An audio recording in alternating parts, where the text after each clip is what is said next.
This is Jason Anderson, Chairman of the Killenly Town Council, and I am calling this regular Town Council meeting to order. It is currently 7 p.m. on Tuesday, June 11th, 2024. Dear Lord and Heavenly Father, we thank you for bringing us here safely. We ask you to be with those who aren't here this evening. We ask for your guidance and your wisdom to help us make the right decisions, to help bring this community together, and do what's best for the town and the people that live here. In Jesus' name we pray. Amen. I pledge allegiance to the flag of the United States of America and to the republic for which it stands, one nation, under God, indivisible, with liberty and justice for all.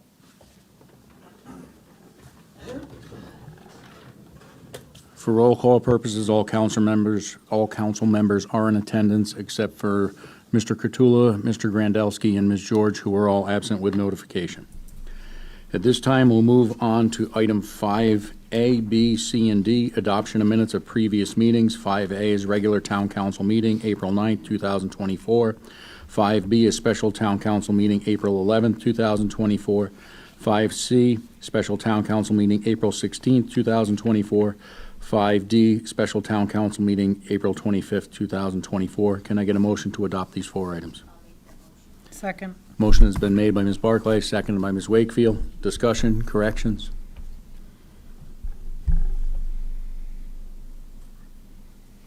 Seeing none, all those in favor say aye. Aye. Aye. Opposed? Abstentions? Motion carries. We now move on in the agenda.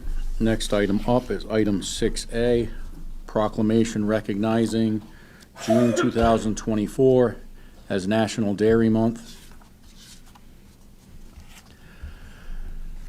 Whereas dairy farmers have contributed to the development and well-being of Killenly since the earliest days of our town, and whereas in 1939, June became National Dairy Month by the National Dairy Council, promoting not only milk, but yogurt and cheese.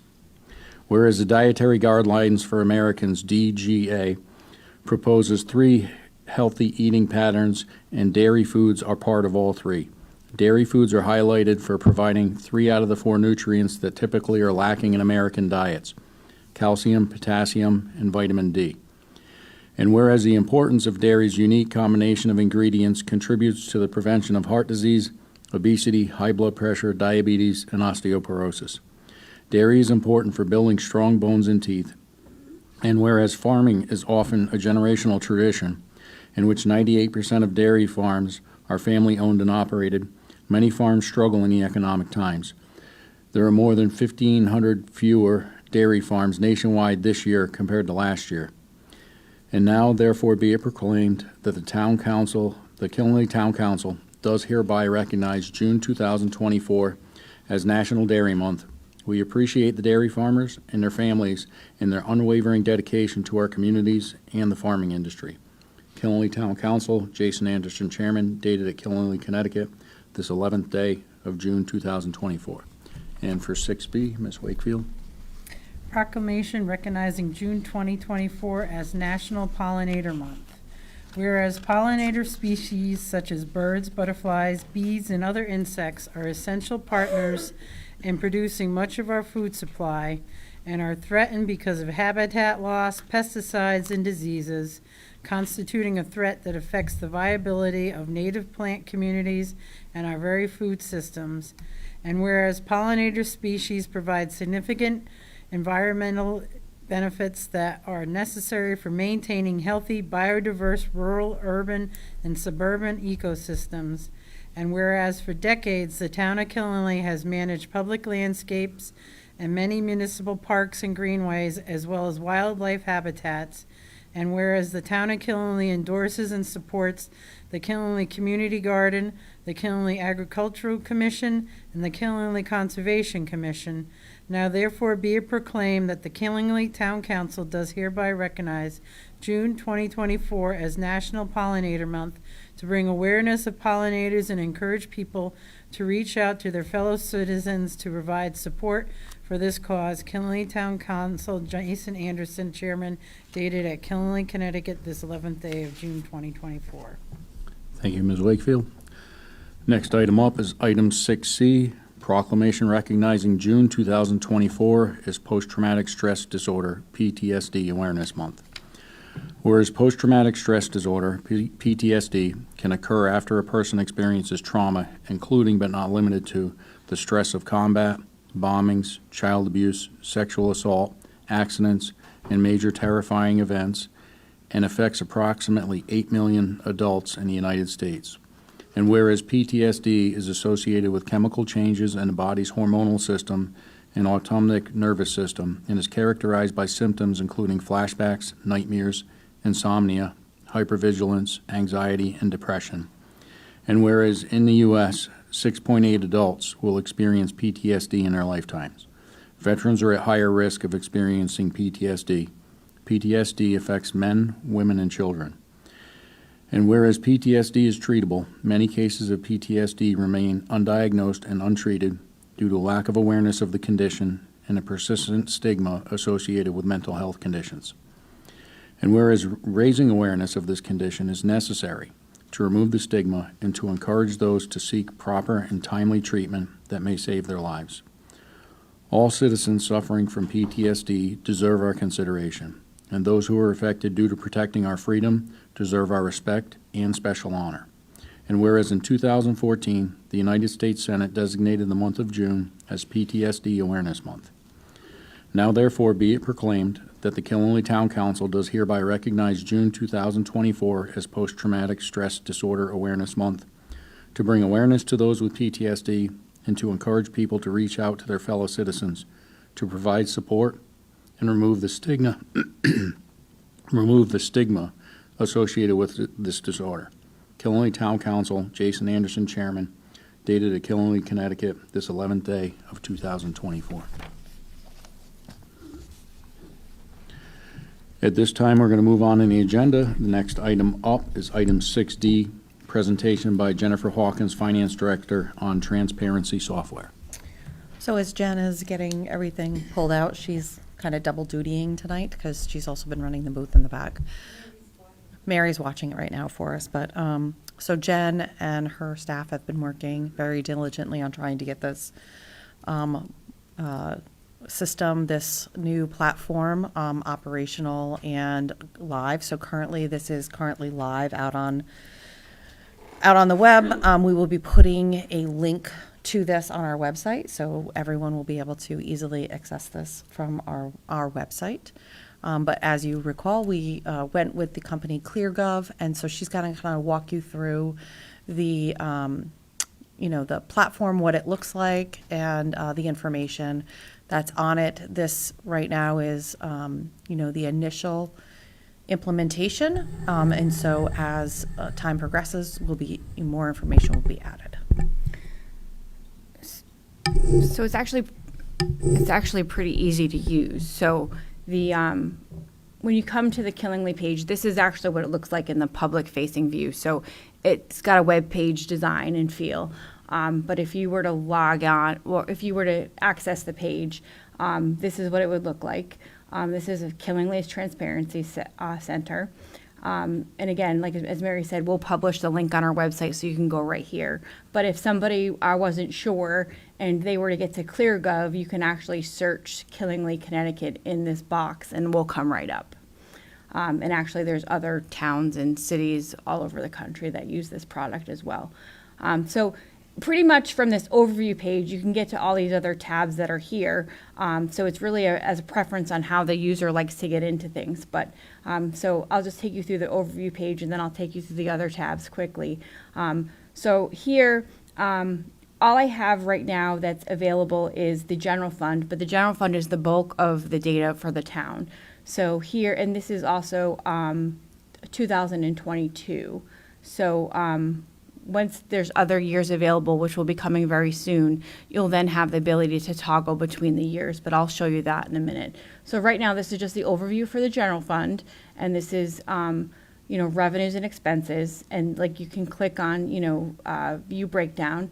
There's also demographics that are loaded here by ClearGov. They go and gather the data published by either the state of Connecticut, the Census Bureau, and those types of things. We don't have control over the gathering of that data, but at the same time, that's also kind of nice because they kind of pull all the data from those sources, and it makes us comparable across all the metrics, and pretty generic. So that's where the per capita information comes in. And then revenues versus expenses. Here's your demographic snapshot. And then if you click here, you go view more demographics. I'm just kind of showing you what the overview is. We also have what's called an open checkbook. It'll show you any check to any vendor and what the amount was that we have written. Again, right now this is 2022. I have the files ready to go up through 2024. Those will be available, if not by the end of this week, very soon. And those will be up here and through. And you just kind of click view more transactions. It'll take you to the checkbook. You then can search. This seems to be very popular, so I'll just show you here. Like, I'm just going to pick Eversource because that has a lot of data. If you kind of click. Some vendors have more than one because we might have had to set up a new vendor because of a new address or a new center that we have to send a payment to. But you can see, like, any check we've ever written to Eversource is here. So here, but I'll go back to the overview. And so you can, but pretty much from this overview page, you can kind of click to whatever center you want. But I'll actually take you through each tab as well.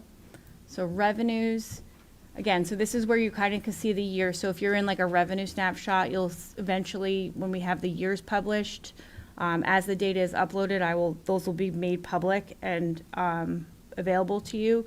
You'll be able to see the data. You'll be able to toggle between years. Right now, the general fund is available, but you'll be able to switch the funds as they're available as well.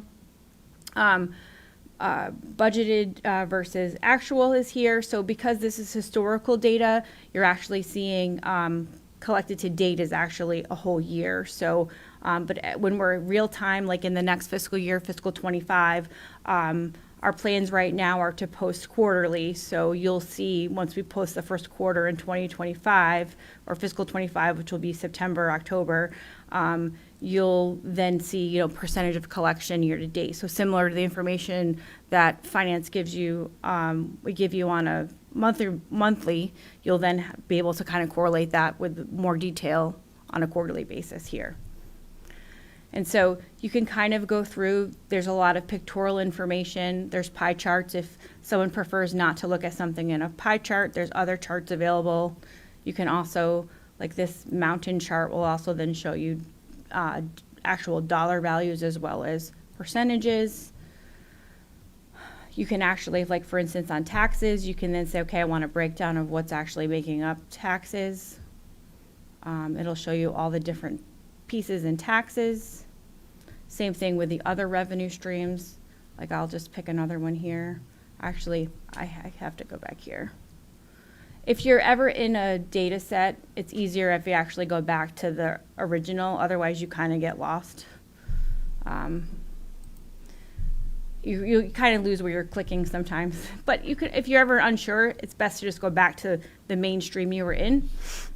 So, like for instance, I just clicked on intergovernmental revenue. You can kind of see, where some of our grants come from: educational cost sharing, vocational agriculture, the municipal revenue sharing, all those different ones. And you'll be able to see on a budget to actual basis what we've collected to date as well. There's more detail. It shows you the actual account data. And pretty much every account structure, whether it's revenue or expenses, will show you the same thing. Same thing with expenditures. Expenditures is a little different. It'll actually show you by department, and it actually will group it by functional basis as well. So for instance, general government.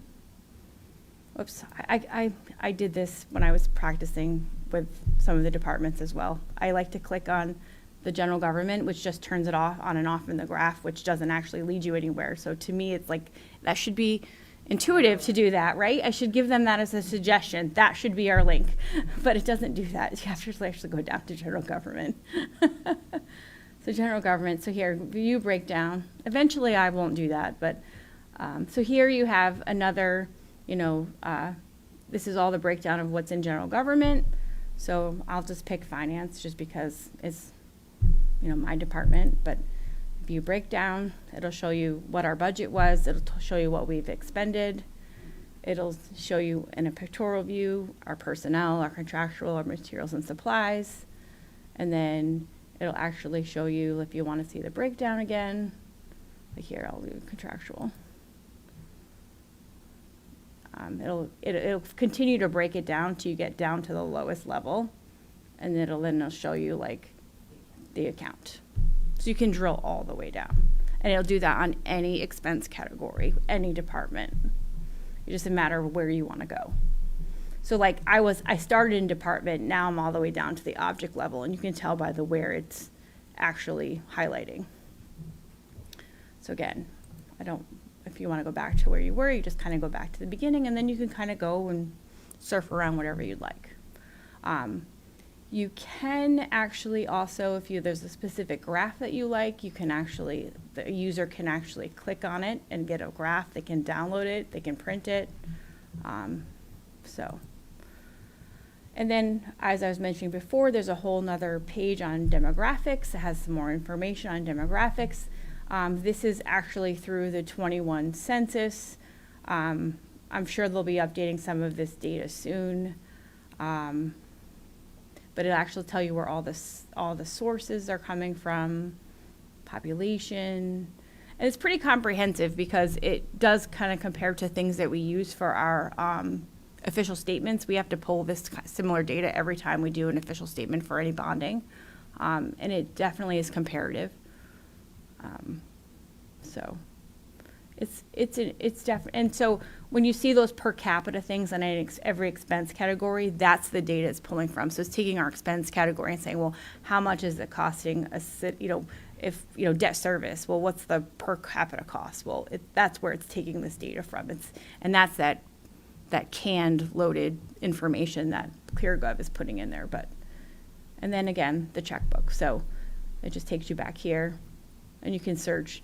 You'll have when I have more years in here, you'll have all the checkbooks by all the years, and you can search by start date and end dates, by any time period you want, by vendor, by dates, by check numbers. So, and that's pretty much, it seems relatively simple, but there's a lot of data here, but it is very easy to use.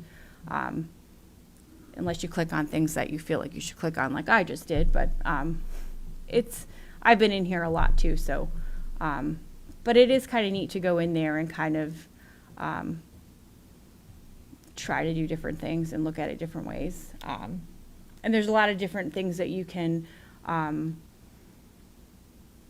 with the graphs and things, like it's kind of neat that people can kind of pull up that pictorial thing and look at it. People like to look at things differently that I might not be able to push out for a user at a moment's notice. This will do that for them.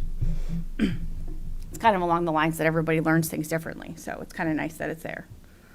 But this is now available live, so this is exactly what anybody can see once we put, the link is out there. So this is public information, and it just will get more expansive from here. So the link will be put up on the front page of the website tomorrow, and then it'll also be living on the finance page as well. So we wanted to kind of just bring it to the council, let you guys take a look at it. Jen's been really working very closely. There were some things that, we needed to, just change or ask them to modify in order to be with some of the checkbook stuff in order to be able to get some of that information out. So, she continues to work with them. That's why it's only the general fund on there. We'll be adding funds but the priority was to get the general fund. That is the bulk of our transactions in order to be able to get it live. The auditors just submitted or finalized the submission to us for all of the trial balance data for 23 just today. So that will be able to get uploaded, and then we will start uploading the 24 data as well. So she's trying to get all of that done. It seems very simplistic, and why did it take this long? But there was a lot of verifying the data to make sure that it was actually displaying appropriately and categorizing correctly, because we want to make sure that that's an accurate representation and that it agrees with our audited financial statements. So that really did take some time to get through on the back end, and there were some adjustments that we had to have cleared up, make changes on in order to be able to accurately group the information. I'm hopeful now that the foundation is there. Uploading the every additional year just is easier. So I will know that by the end of this week. But you know, the hard part should be over, so it should be much faster now. And creating those files should be much easier and faster to get the information out. Thank you. I greatly appreciate this. I think it's great that we now have this for anyone in town, any of the taxpayers, if they want to look at where the money is, they can see exactly where it is, where it goes, where it comes from. I know it's taken a while to get here, and I do understand when you have two different software programs, sometimes trying to get them to mesh together can be difficult. And I know it's been a journey, and we're finally here. We finally have it up there, and I'm very glad. So I want to thank you for all the work. I know you put a lot into getting all this to work. Well, thank you. And if anybody starts to look at it and they have any questions, I mean, feel free to let us know in the finance office. We're happy to answer any questions.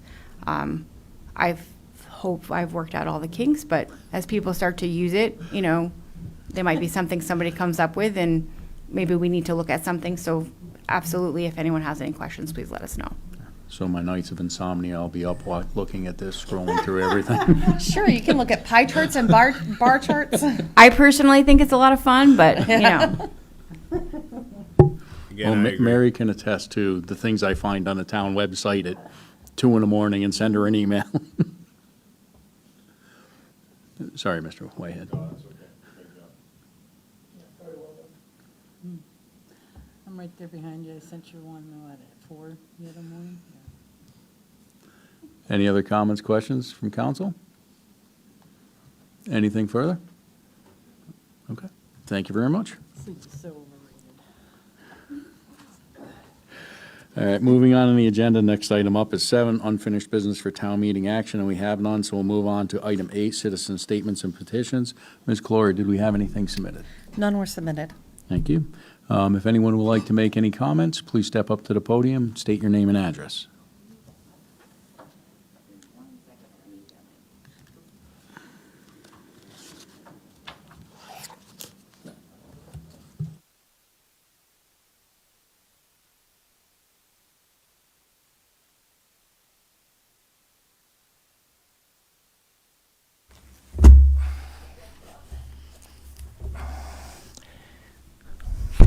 My name is John LaBelle, 57 Island Road, Dayville.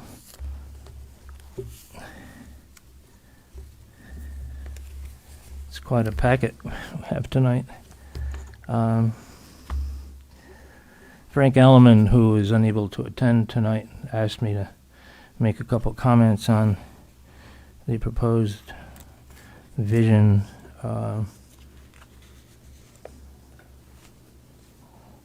document that is in the package to be discussed and perhaps adopted. I'm going to summarize, but I do have some of his handwriting. He didn't have a chance to put it into type. Basically, he's asking that a vision group be made up of people of the community.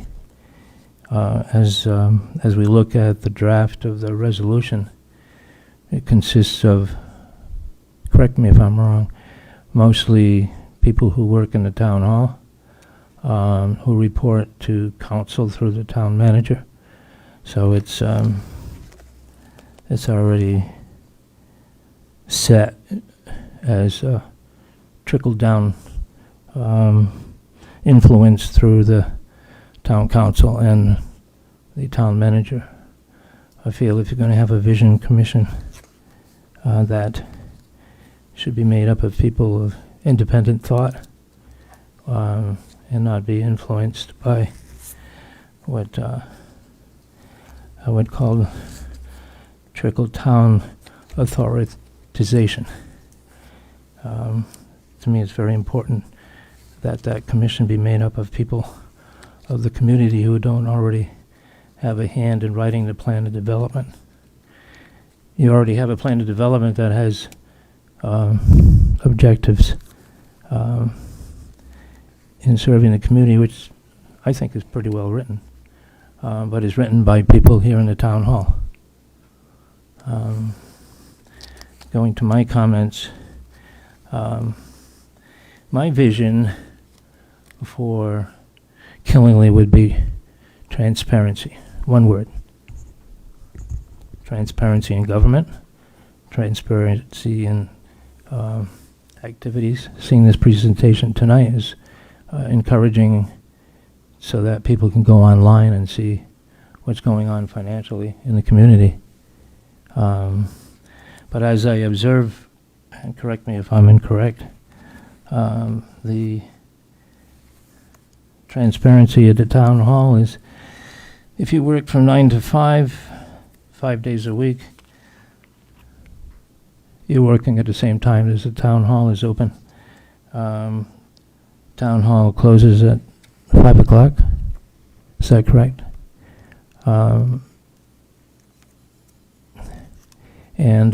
it's open basically 9 to 5, 4 days a week, 9 to 12 on Fridays. How do people access the town hall? Where's the transparency there? The public hearings are held.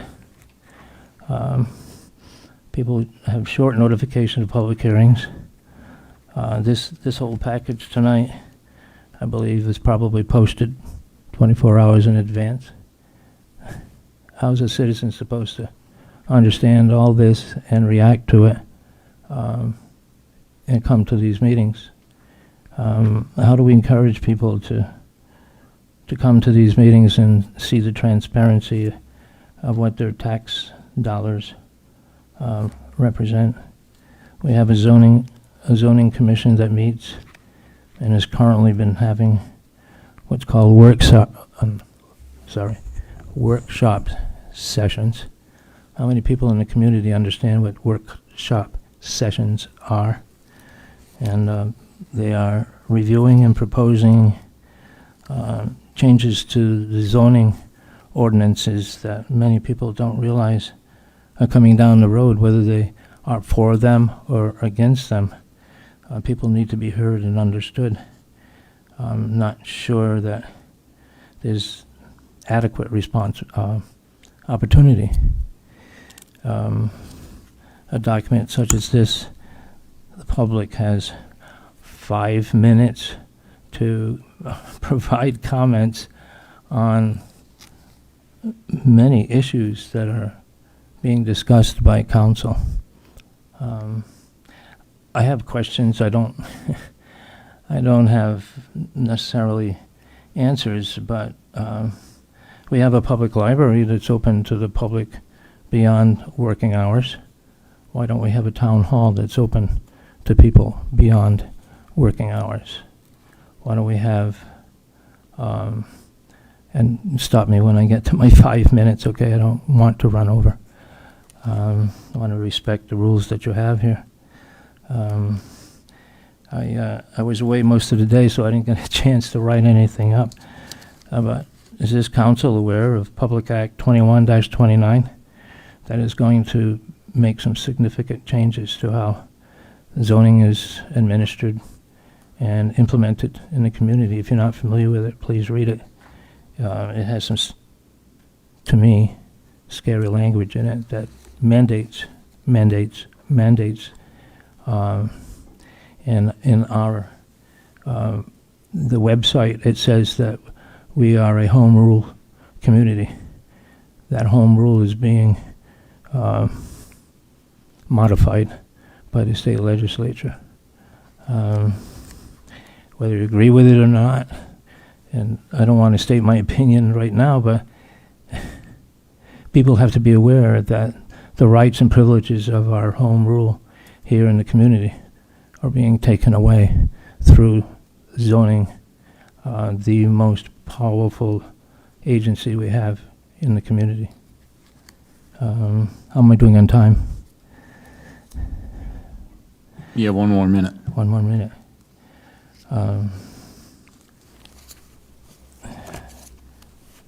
I had a note here.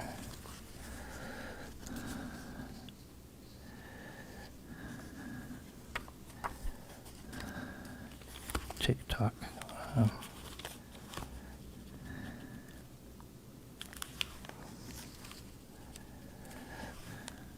You know, no matter how early you get up in the morning,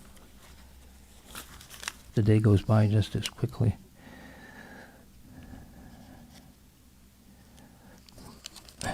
I'm sorry. But the way the resolution is written, I came up with a term called trickle-down autocracy. Trickle-down autocracy. Take a look at the members that you're putting on that commission and consider the influence that they will have through the town hall from potentially council. And to me, lack of independency in creating a vision for the community. Once again, my vision for the community is transparency all around and accessibility. The town hall is not accessible to the working people of this community as a general rule. Certainly telephone, certainly internet, etc. Thank you. Thank you.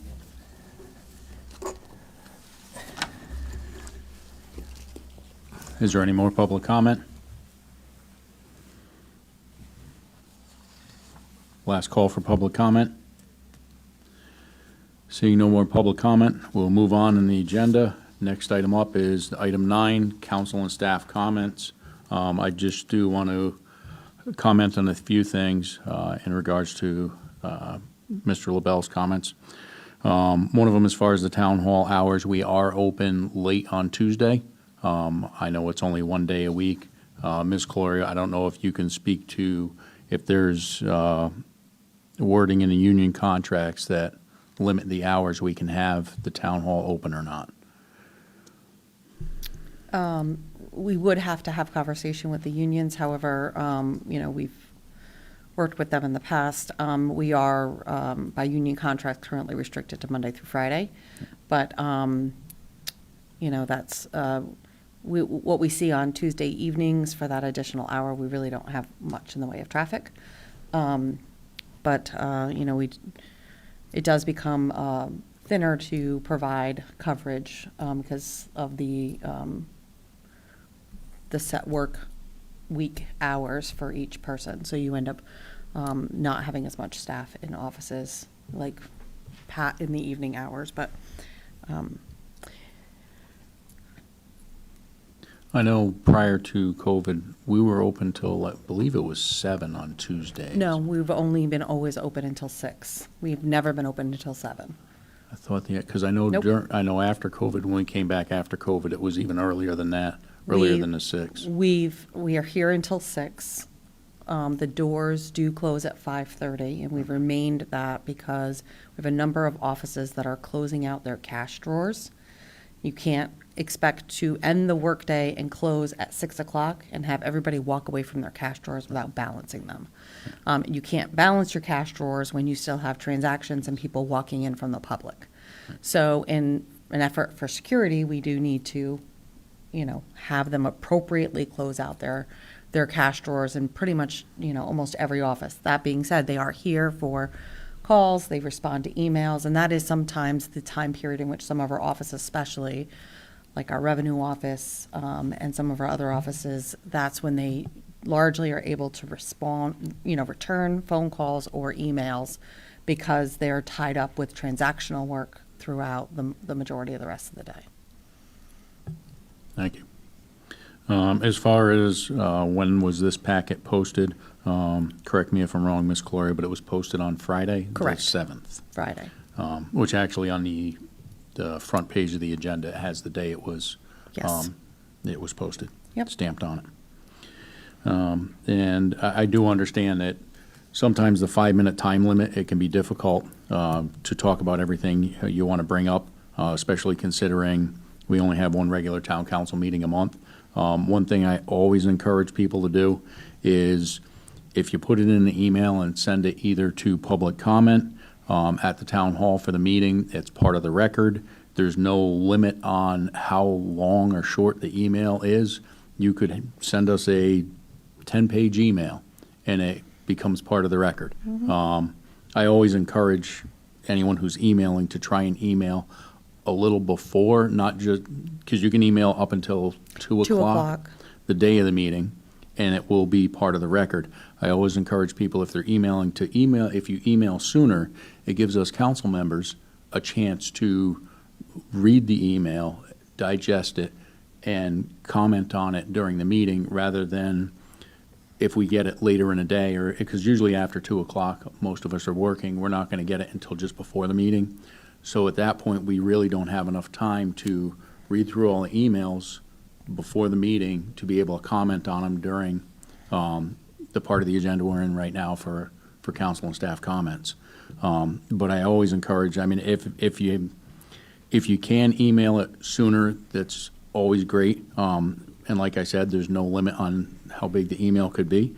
And then the council members, all our emails are also listed individually on the town's website. There's a link where anyone can email any of the council members as well. If you want to reach out to just a singular council member, our phone numbers are there. One thing we're working on is starting Coffee with the Council, where we have a couple council members available at different times throughout the month. We want to do a couple during the week, some on the week, some on the weekends, to be able to be more available to the public. Because I understand sometimes it's tough for individuals to come to meetings when they've got families at home, they get out of work. Our meeting starts at 7 and they got to get their kids fed, get them ready for bed, ready for school the next day. So I really hope to continue to be more available to the public, and I always encourage the public to get involved. This is your community. The more people that are involved, the better it is.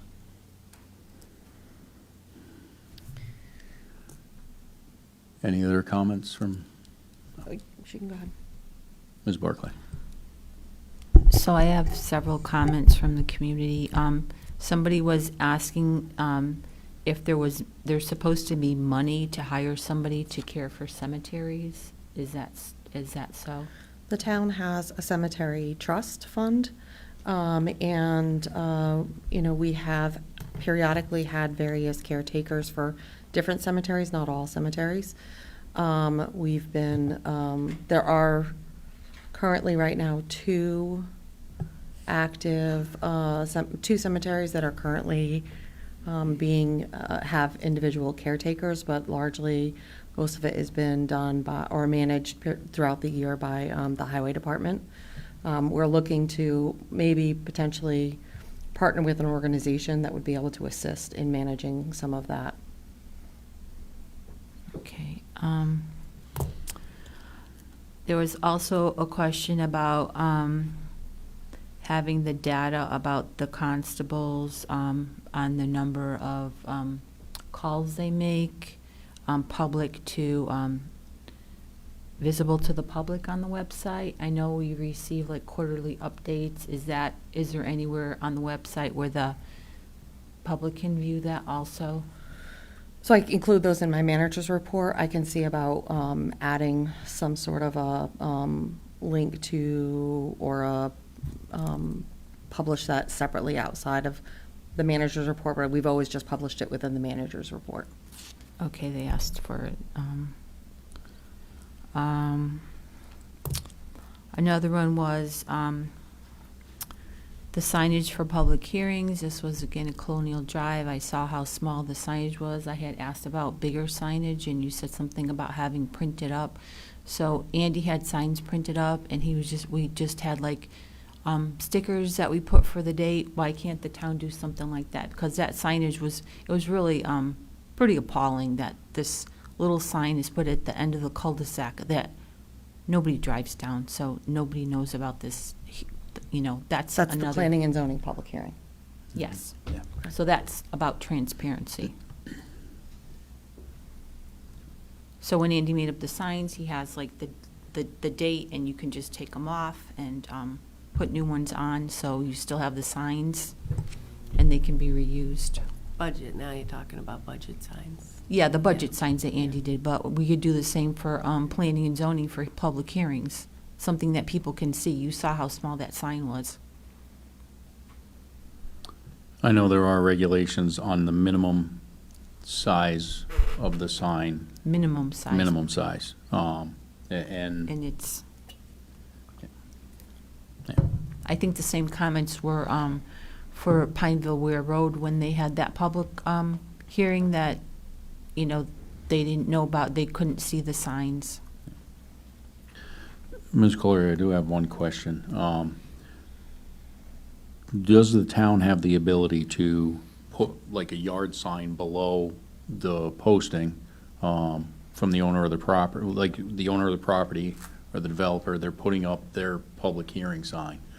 Does the town have the ability to just put a yard sign saying public hearing date with just a little bit of information, so that way somebody notices a sign and, oh, okay, and then they may stop and actually read what's on the other sign? I can check into that. Okay, thank you. And the other thing was about there was the 20 million or so sewer upgrade. I think probably Michelle's going to have to help me with this because you have a lot of expertise because you manage the sewer plant. Talk about what Frito-Lay can do to pre-treat their discharge so that actually we wouldn't have to have the multi-million-dollar upgrade, that it would, free up 30%. Can you? Yeah, I didn't get to really study it. I just glanced at it and capacity, if they could fix on their end. They said there's a possibility of 30%, but that's a negotiation with them. Do we want to help them pay and then it would mitigate something or get something back? Yeah, help with I mean, use ARPA funds, and that would save us Yeah, I mean, millions that's and one thing millions we of could all dollars. talk about. Well, I don't know how much of an upgrade they would need. Their BOD is, Substantial. crazy. Yeah. They already have pretreatment. Yeah, but they can They have mitigate more. they I mean, have- you're getting a lot of That would- BOD, Mary, Yeah, really. No, I know. Yeah. I know. Like, But they already have, and they've done upgrades to their pretreatment facilities as well over the years. Right, So- I'm going off the plan that Yep. we saw just briefly about 30%, and who knows? I mean, I We don't have know lots of if, conversations with Frito-Lay. yeah, if But there that would be a something possible. contractual Yep. conversation. I think that was it for And now. Ms. She's Corey, you mentioned had- that because we heard that a couple times out there this weekend. Yeah, we did. People are, the plant, so that's where Mm-hmm. that comes from. Anger at the upgrade that had happened, and I tried to explain that wasn't a capacity upgrade, it was only a phosphorus upgrade, basically, and older equipment, if I understand correctly. So, but because of it, a lot of money, people are upset. Now, we need an upgrade, like they don't quite understand the Yep, no, capacity. I understand Yeah. that. Just to touch base on Mr. LaBelle's comment with regards to the Vision Committee, the outline that's before you, none of that is town staff. None of that is proposed to be town staff. The makeup that we reviewed last time around, which again is completely up to the council for your decision on that makeup. And again, that's why it's a draft before you, and there's no set public hearing date on that or anything like that, because this is still very much in consideration. But it is 2 council members, a member from the Planning and Zoning Commission, the Economic Development Commission, and then public, general public individuals. Again, those were just based off of other visioning committees and, handbooks on visioning committees for potential makeup of those committees, but none of those positions are, none of those committee members, they are all residents. It would be required to be residents by our charter. And it would also, the committee will also be required to meet minority representation.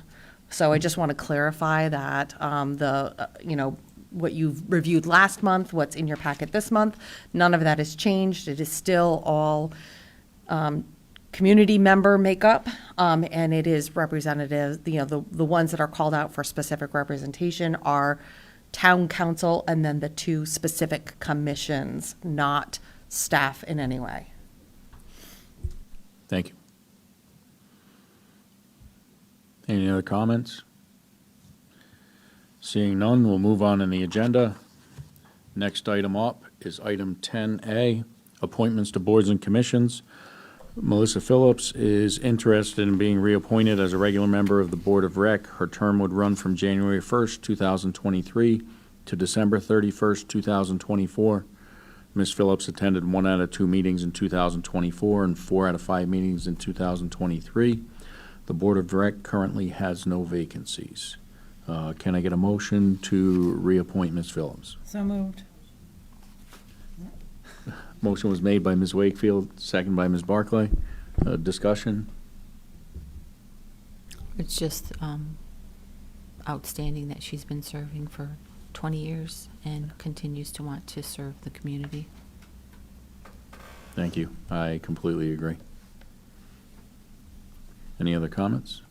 Yeah, Melissa's is probably one of the best, for the longest time she was in the management for one of our local banks. I'm not sure if she's retired or if she's moved on to or doing the same work.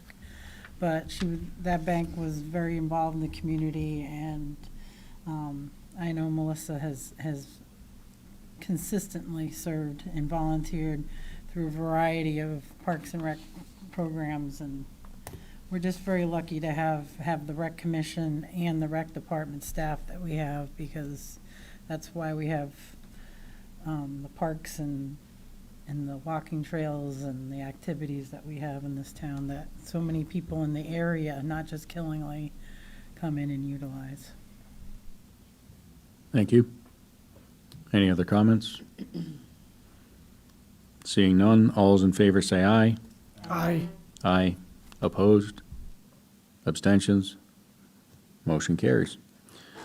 Next item up is item 11A, Board of Education Liaison.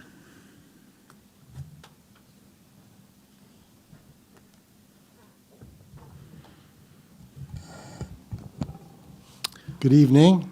Good evening. Thanks for having me. So just an update on our last regular meeting that we had. It started out with a performance by the Killingly Memorial School Koala Choir. They did the national anthem, and it was really something else. All those little voices. So that was a great way to start the meeting. I wish we could do that more often. Then other items of that stuck out to me looking at the last meeting was we did have an executive session discussing the pending claims and litigation with the State Board of Ed regarding the 10-4B complaint. There was a tentative agreement set up between the board and the State Board of Ed.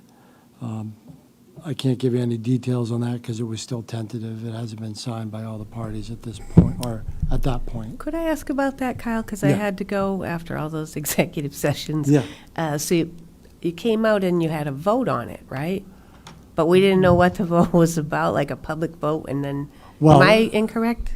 No, you're not. All right. So we did have to vote on what we discussed in the executive session, but we weren't allowed to actually, we were just, the vote was based on if you wanted to move forward with what was discussed in executive session.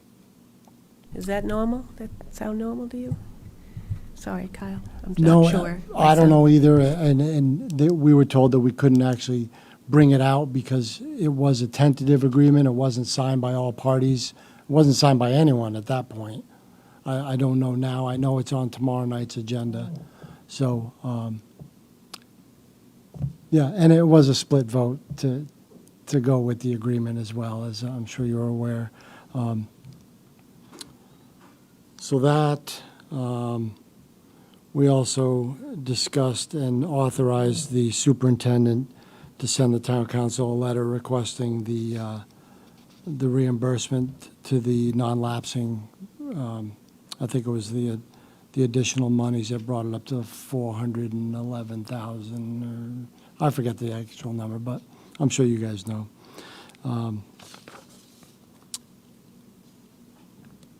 And then we ratified the nurses' contract going forward. So it was fairly quick meeting. We do have another meeting coming up tomorrow where we will be discussing that complaint again. I'm sure you've seen the agenda for that, so I can have more info for you next time. Any other questions? I know it's been brought up before about conflict of interest between one of the Board of Ed members being one of the complainants on the 10-4B complaint and also a member of the Board of Ed. Has the Board of Ed looked into that any further? And has the chair of the Board of Ed said anything as far as that member's ability to vote on anything regarding the 10-4B complaint? That was part of the reason we were against going into we didn't want to go into executive, and we didn't want to ratify the agreement. We were told by board leadership and the attorney that she was allowed to participate. So- And she presented a letter Oh, thank you, Kyle. that was sent to someone at some time. It's not a dated letter, removing herself from the Concerned Citizens Group. So that's what we were told was the answer. Thank you.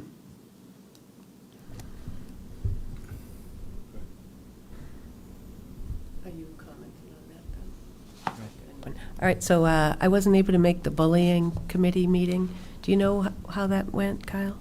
I apologize. I didn't get an update on that. I did get an update on the ad hoc committee for the mascot.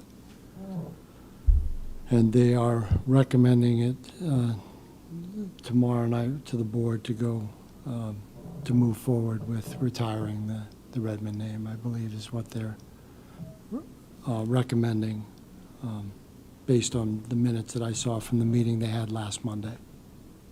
I haven't seen minutes from the last bullying committee, though. Do you know if if the board's gonna recommend to do as the town council with the checkbook online? So you guys have much more transparency for the towns? So tonight was, the first time I really looked into this, saw this, and I the whole time I was thinking, wow, It's this great, is right? this is awesome. Yeah. Because then you don't get these, well, where are you hiding this, and where's the Exactly. money for that? And They deserve to know, right? it's a awesome idea, and I think it should go right on up to the federal government. It would be lovely to see this too, but I will certainly let them know how impressive it was. I think it's certainly something that they should at least look into, but Cool. my opinion. I'll bring it along and let them know. Thank you. I just have one other question. Has the Board of Ed considered any funding sources for the mascot change yet? No. If they were to go forward with it? None that I'm aware of, none that I've been told of or heard. Again, this is just coming up tomorrow night in the meeting. It's in the agenda, so I'm not sure. Maybe at that point, there'll be some details revealed, but nothing that I've heard at this point. On that same note, did that committee develop some sort of budget so the townspeople would actually know what it's gonna cost to rebrand the town? I mean, before you make a decision, typically you would know what the costs are gonna be. They just. So kinda all I flew see- by the seat of their pants and just said, yeah, this is what we're gonna do, without any, no, I'm not badgering you. No, I I'm know, just I saying, know. You know, I was at that meeting, Kyle, if you want me to. I'm just say. saying, all I know is that it's being recommended to give it to the superintendent to move forward with a change and retire the current. There was no cost analysis or budget at that ad hoc meeting. Perhaps there will be at the next thing, but there was none. after the fact, yeah. Yeah.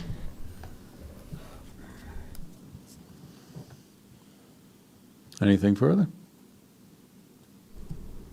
Just about the bullying, it's out in the community, people are really upset about it. Not even parents, just normal citizens saying, sounds like Killingly is in the middle of an inner city.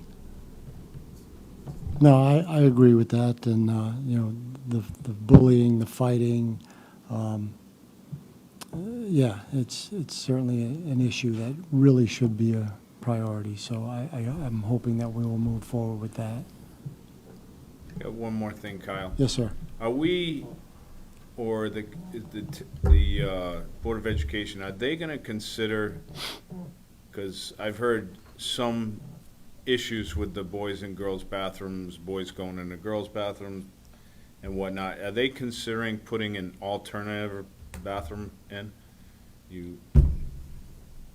Tony had come up with was telling me about that. That would seem like that would alleviate a lot of bullying. An alternative bathroom, So, meaning, in other words, a biological male would go into a male bathroom, Yeah. a biological woman would go into a woman's bathroom, and whoever is in between would go and have the choice, either biological male, whatever, going into that alternative bathroom. That way, there's no, I have not heard of that, but I will certainly bring it forward. It would make sense. Tony had brought it up, and I thought that seemed like a really great idea. It's delicate. It's a delicate issue, but it's one that I think you certainly have to respect both sides of it. I think it's probably one of the more delicate ones of our time, but I think you have to really look at both sides of that, and if you can come up with a solution in the middle, there's no simple to that. It probably would need some monitoring, and anytime there's something that needs monitoring, it's dollars. But I mean, you have to have some move in the right direction. I mean, you do have the family bathrooms. There- in there public, are. Yeah. You know, That's kind of my- well, like baby changing isn't just for mom or dad, you know, it's. Right, but they do have individual bathrooms, not just the gang bathrooms where the groups can go into, but there are smaller, singular bathrooms that could be utilized for that, I would imagine. Yeah, these are all interesting conversations that Yeah, I never thought we would be having. Definitely. I mean, for somebody, my shop's in Norwich, and I've had a couple instances where that was brought up. So that's kind of I can only imagine what locally that comes up with. I mean, I will bring it forward. Anything further from council? Mr. Napparato, we want to say thank you for coming. Thank you. Moving on to the agenda, next item up is 11B, Borough Council Liaison. So we met about a week after last month's meeting. Not a whole lot of business going on. Our budget is up and running. We are currently also working on our website. And it's gonna be quite interactive, and we basically want to publish more of what's going on in the borough and what's going on in town, and it's actually going to be kind of a conglomeration of town events and borough events, and so we're also working on a new logo, our new seal for the borough. So there's one of the proposed ones is actually using Davis, the gazebo in Davis Park, because that's really, that's when you see the gazebo, you think you're in Danielson. So,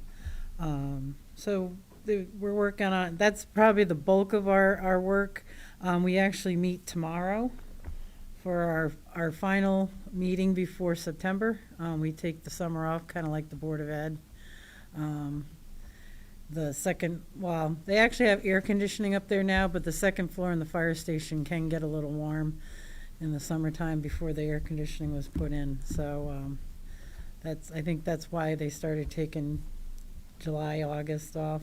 But yeah, I'll have more of what's going on in the boroughs for next month's meeting.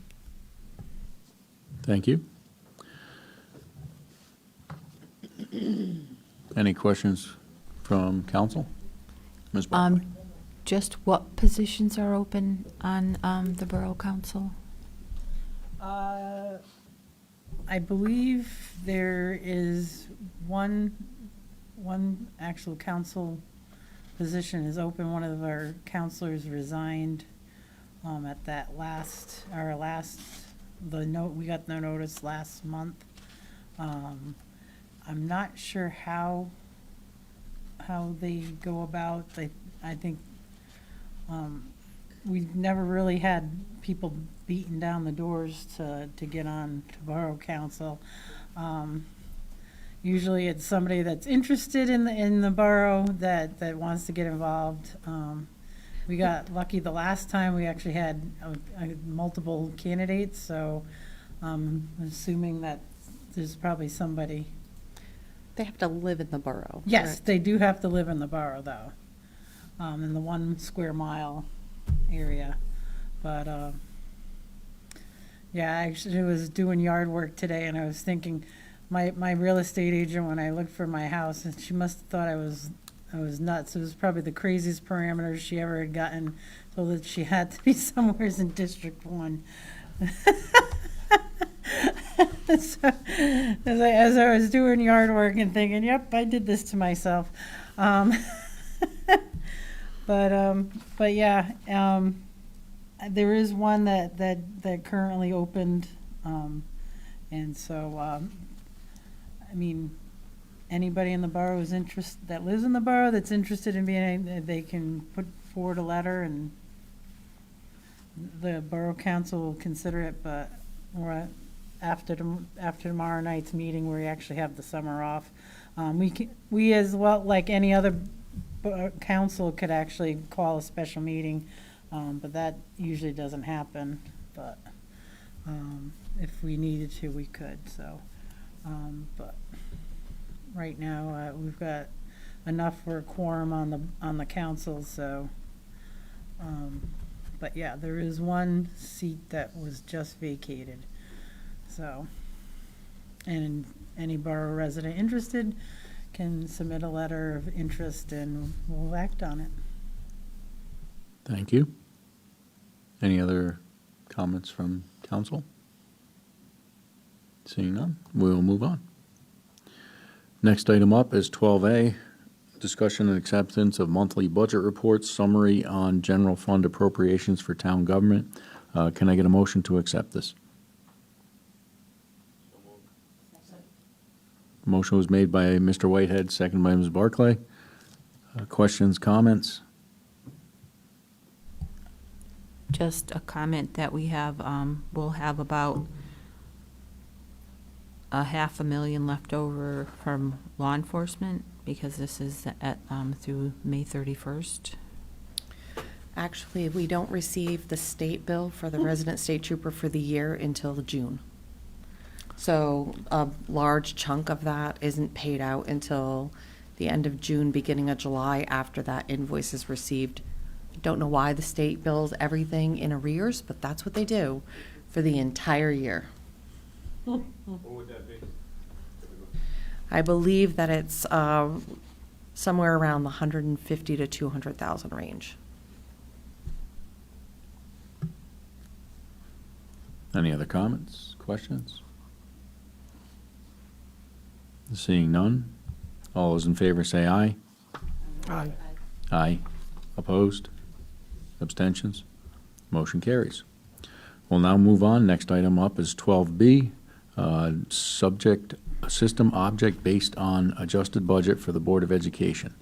And we do not have one this evening. Yeah, you do not have one. The Board of Ed, the staff relayed that the Board of Ed will be taking action tomorrow night, so you don't receive it until after the Board of Ed has reviewed it, which is just kind of timing for this Yeah. month. Okay. And we will now move on to 13A, correspondence communications reports, the town manager's report. So the first thing, I just want to remind everyone that Chubby Dogs will be having their ribbon cutting this Saturday at noontime. So anyone that's able to attend, I'm sure they would enjoy everyone's participation as we do that ribbon cutting right here on Main Street. The next one, so I had relayed last month that we had gotten a communication from Southeastern Connecticut Television Studios about re-airing the town council meetings and our and the town and the some of the reconvened town meetings. So they did provide us with a schedule. So I've provided that schedule to you. It will get changed. So as another town council meeting becomes available, they will be revising that, revising and putting in the newest council meeting. So they're not going to keep re-airing your May meetings once your June meeting has come on. But this will largely be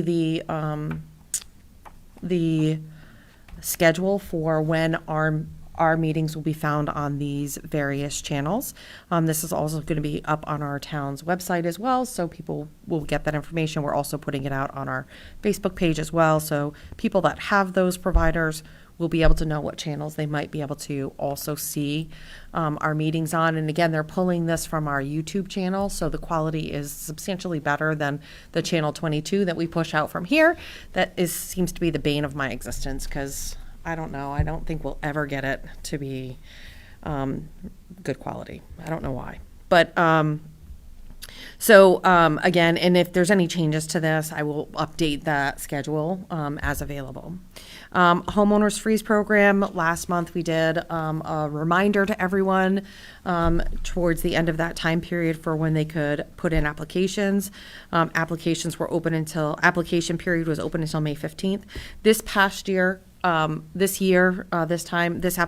application period, the assessors did receive 30 new applications for the Homeowners Freeze Program. So that's really great. And we'll continue to remind people, next year, if somebody was unaware of it for this year, next year they should put in for that. Or if their financial situation changes from year to year, they should be able to also submit for it. So they may not have qualified in the current year, but perhaps if their financial situation changes, then they might be qualifying for a subsequent year.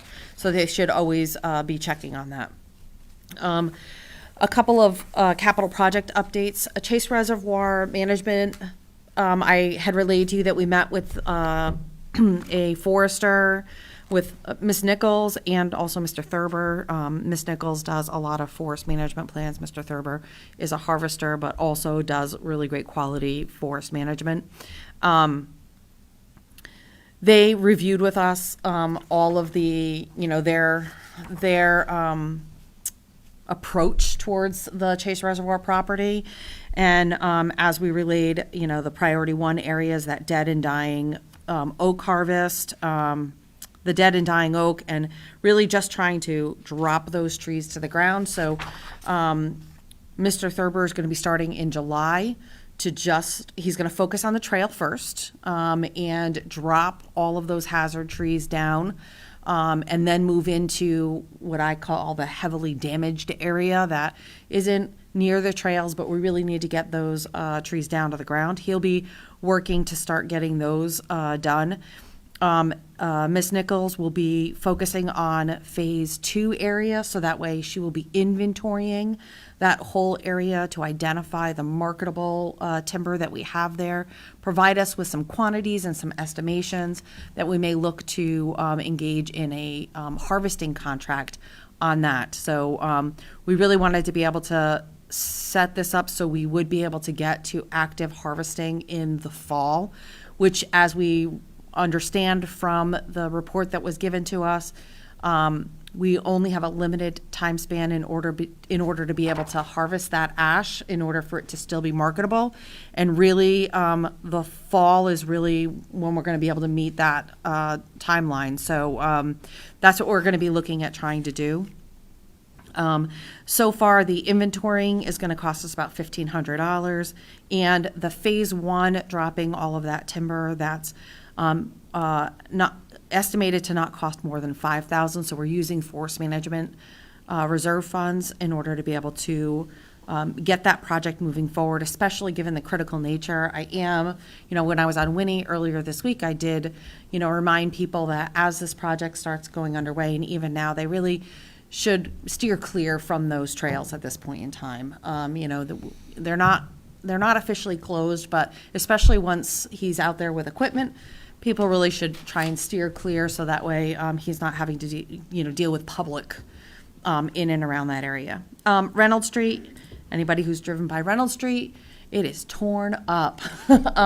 So Reynolds Street has taken, it's had some delays in it. There's a lot of infrastructure in Reynolds Street itself, and not all of it is going in the same direction, and all of it seems to be at the same elevation. So we've got some, Eversource has a gas main that has to get moved again because it interferes with one of the storm drainage components. Eversource is working on getting that relocated. It's going to take them a couple of weeks because they have to do their engineered plans, and then they have to bring out crews. So that's taking a little bit of time. The area around the church, they did run into a structural beam on the church that once we removed that sidewalk, became apparent. So they're trying to remedy that. It doesn't impact really the installation of the wall at all, or the sidewalk. We're not tying into that. However, the church will never have as good of an opportunity to have access to that while there's no concrete right up against it.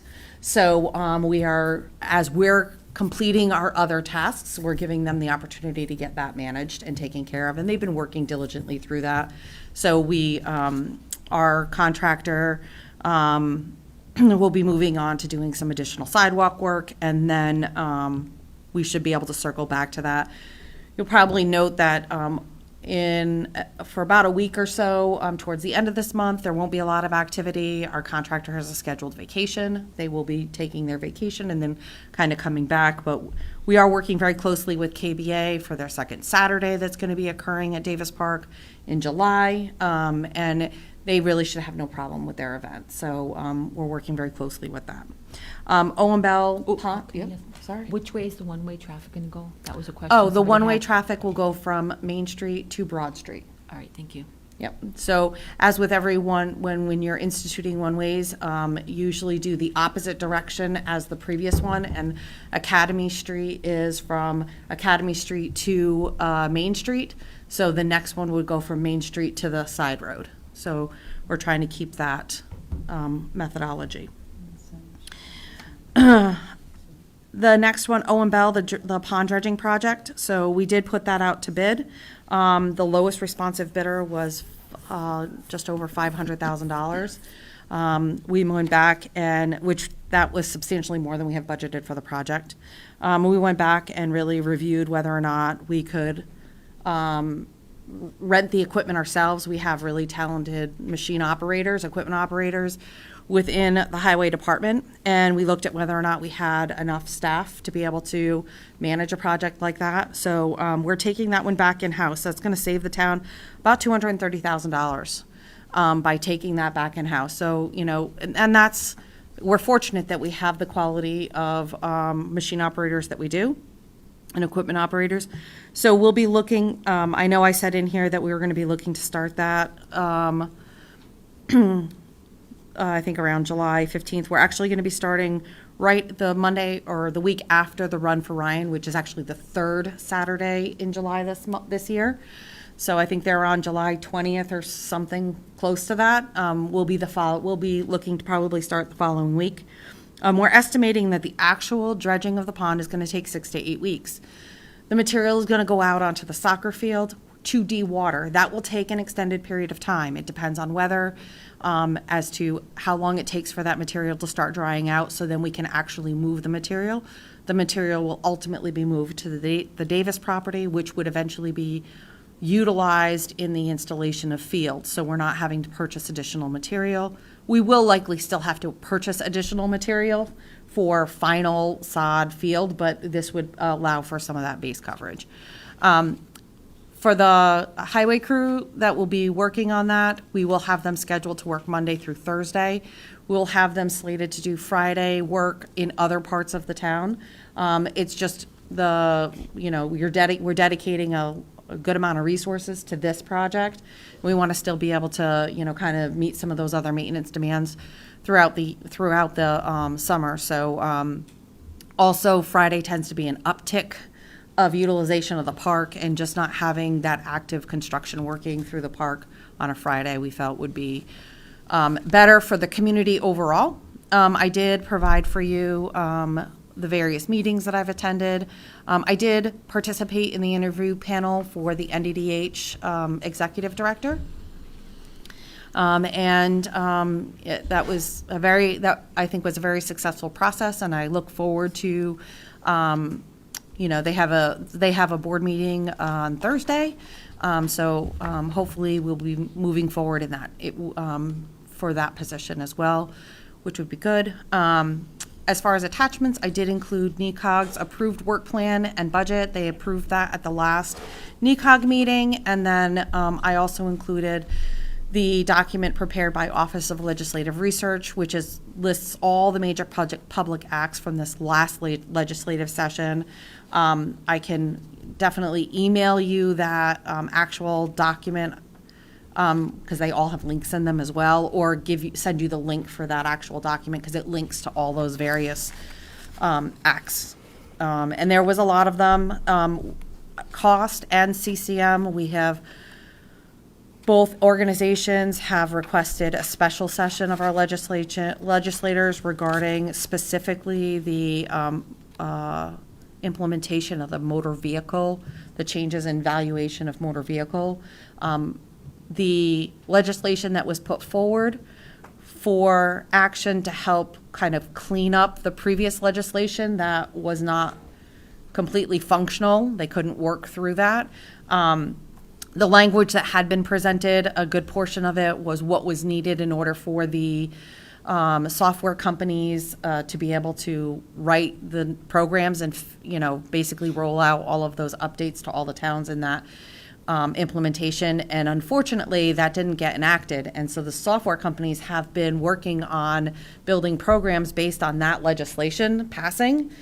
And so there's no way that the software companies would be ready to have implementation of the existing legislation as it is currently written for October 1st. So all the organizations, the assessors organization, CCM, and COST have all requested a special session by the governor to just specifically focus on that one item in order to be able to properly address it. One of the biggest challenges is in the current legislation. All commercial vehicles will come off of the motor vehicle grand list and would be required to be reported on personal property. That's a huge impact.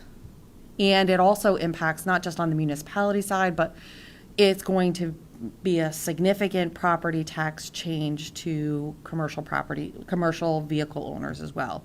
So that's one of the big areas that needs to be corrected. So we haven't, I think it sounded like they were going to be looking at a special session in order to get that remedied.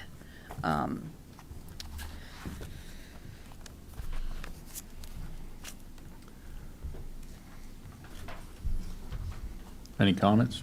Did Mr. you do Whitehead? any testing on the material that you'd taken out of that? Because it's really a sedimentation pond, right? Yeah, we always would, whenever we pull material out, we would do various testings. It's largely, from what our borings that we have done, it's silt, sand, and gravel. There hasn't been any, there's no contamination No in there. No, contaminations. there's no contamination. That's surprising, because all the shit coming off the highway. We have a lot of great filter in between. Well, There's yeah, a lot a of lot- ground in between that it's got a filter, but no, we haven't had any, there's been no contamination Yeah. found. Dilution is the solution to pollution. I don't know. I don't know about that, but, right? One question not having to do with your manager's report. It's from the public again. The little island that was dedicated to Christopher Hoskins, I guess there's a flag on it. Who changes the flag? Somebody put a flag up. I guess somebody said that it was tattered and needed to be changed. We didn't put a flag up, so I don't know who did. Because I know that his father died last year, so I don't know if, I have no idea. I would have to check into Where was that. Where's it located? It's in Killingly Pond. It's in the East Kinley Pond? Yeah, it was an unnamed island. A lot of the times it's underwater, but then over the summer it kind of comes back out to being, used to be it was referred to as other things but had never been formally named.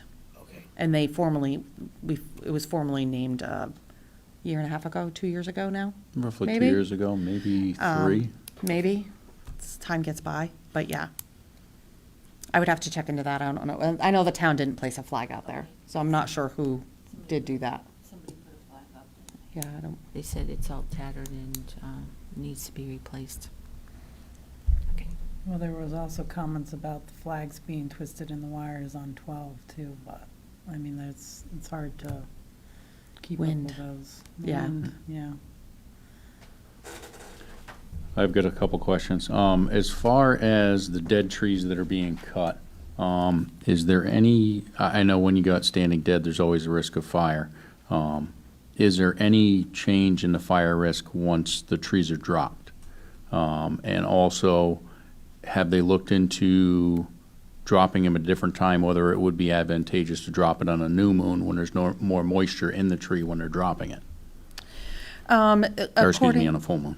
Yeah, according to Mr. Thurber, once the trees are down, typically they're absorbing some of the moisture from the ground, so it does kind of help mitigate a little bit. There's always a fire risk. It's dead wood. But it does, the recommendation to leave the trees there, or actually it provides a much better foundation for the reforestation of it because it protects, it provides shade, and it provides cooling to the ground for new tree and young vegetation growth. So that's why the recommendation to leave it on the ground. So, Mr. Thurber's been doing this for a very long time. He's very respected in that community. I would rest in his guidance. I was astonished when the first time I learned how much of a difference there is between cutting wood on a full moon and cutting wood on a new moon. And the amount of moisture that the tree retains on a full moon is unbelievable. Gravitational pull of the moon draws moisture up into the trees. Other question I have, on the dredging project, what was the budgeted amount that we had for that? We have in total $300,000. That's a combination of LOSUP, additional dedicated funds that we had earmarked 2 years ago, and also the additional grant funding that we got from the state. Okay.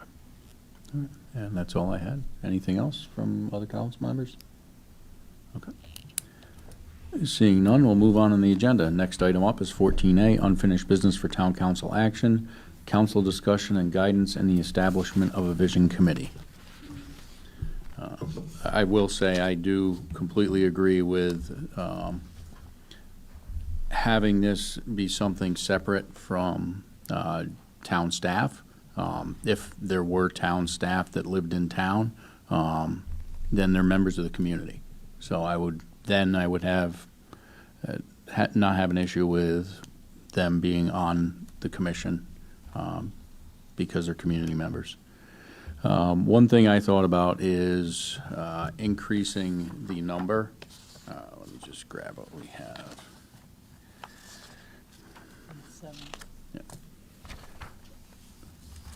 So the thing I thought about is basically we're going to have 4 members between council, member from planning and zoning, and a member from economic development. I would want to increase it to 9, so that way we have 5 members of the public. Because this is something that I definitely would want, basically, I want the public to really be involved in this and have a majority say in this. And that's why I'm in favor. My thought was going with 9 members. I wouldn't want to go much more than that. I think going 11 would, might be difficult to find members to fill the positions. If I may, I just want to reiterate, this was just simply comment. You don't even, you don't have, there's no requirement for a member of Economic Development or a member of the Planning and Zoning Commission. Again, those were just based on some of the samples. So, it can be made up in any, any form or shape. To be totally honest, I would think that you would want a member of the Board of Education, because that would be, if you're going to rebrand and have a vision, wouldn't you want some younger input, or input from? Well, there's nothing saying the 5 members of the public, there's nothing preventing one of them from being a Board of Ed member or parents of a student or a teacher. I would have no issue with, So now we're going back to John's point. These are people that are already serving on the commission, so they're taking a spot for somebody else, which is not transparency. They'll bring in their own prejudices. Fair point. yeah. Yeah, Well, you need a Sorry, representative. Tony. Maybe you could have educated represented without it being a Board of Education member. That could be, I guess, a possibility. But a parent would have the same influence, I would think, as, they would have the heartbeat on what's moving the kids. And one thing I would encourage is for the Vision Committee to have meetings where they're meeting with the Board of Ed. They're meeting with, because I would hate for them to almost be secluded from everything else. I want this to be as inclusive of everything in town as possible, is the way I picture this. And then they would have, the Board of Education could have this is what we feel, but they're not the ones voting on it. It's then the members of the Vision Committee making the decisions. Or maybe we do what we do now with the Board of Ed liaison and maybe a town council liaison, and then the 7 members are not elected officials, but people that are already volunteering in the community. Honestly, we have our own particular prejudices as council members too, that's. Definitely the sectors that you pick from, it's kind of like years ago, a lot of these, you didn't run one way or the other. Like Board of Ed was always someone would nominate someone, and they, for whatever the reason was, they, involved in a youth group, a Cub Scouts, a coaching, and, maybe getting back to that grassroots of try to find someone that's already involved, that's actually doing something, to be part of the vision, I think would be very advantageous. Someone that's already taken actions and is involved in where the town's going. At least their opinion is of someone that's actively doing it, and that would be helpful. This is another thought I had, and I'm just going to float this out there to see what everybody feels. If we're doing 5 members of the public, would we want to have 1 member from each voting district to kind of keep? Yeah. Because they're different people in each district. Because, you look at our districts and you compare the districts, how different they each are.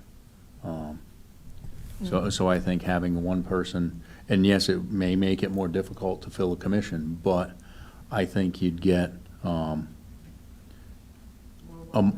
yeah, exactly.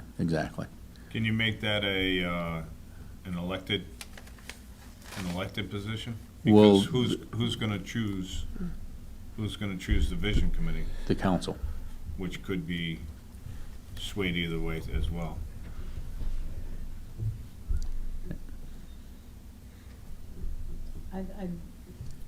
Maybe it's a little naive on my part, but I think whenever we've had volunteers come forward, they usually have good purposes in mind. They're looking to, do something beneficial to the town. So I would think anybody looking to move Killenly forward, and keep the general they're gonna have the right purposes. Experience has taught that, anybody that has an opinion and is willing to get out there and talk about it, and knows enough that once you put your 2 cents in, a lot of times, you have to follow it up with some action. I mean, you've coached for years. I was Girl Scout leader. Yeah. Helped with the boy. I mean, you come up with an idea, you run with it. So, I think if the volunteers, that would come forward, would have some ideas of what they would like to see.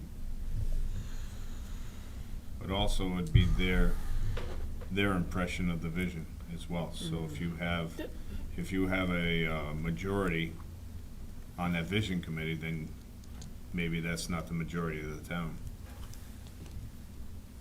Yeah, but if they're people that are already active and they're busy and they're working with the people and they know what's been working, what's not working. I like the 5 districts idea. I tend to go the complete opposite way, and maybe you would need one real active person in each thing and one not so active person. Like I'll make it like my life's mission to represent the person who just wants to sit on their porch and raise their family and goes, what the heck's happening to the town? Like, they deserve a voice, whether they want to come out and be active or not. So, but I like the idea of the 5 things or 10 things, like 2 or equal representation or whatever, Put on an odd number. Yeah.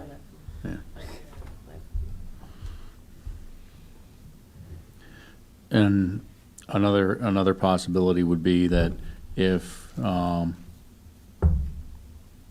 the member from the economic development, the member from planning and zoning, if they are liaisons, like somebody had mentioned, where they'll be there to give their input. So I mean, that's always another possibility as well.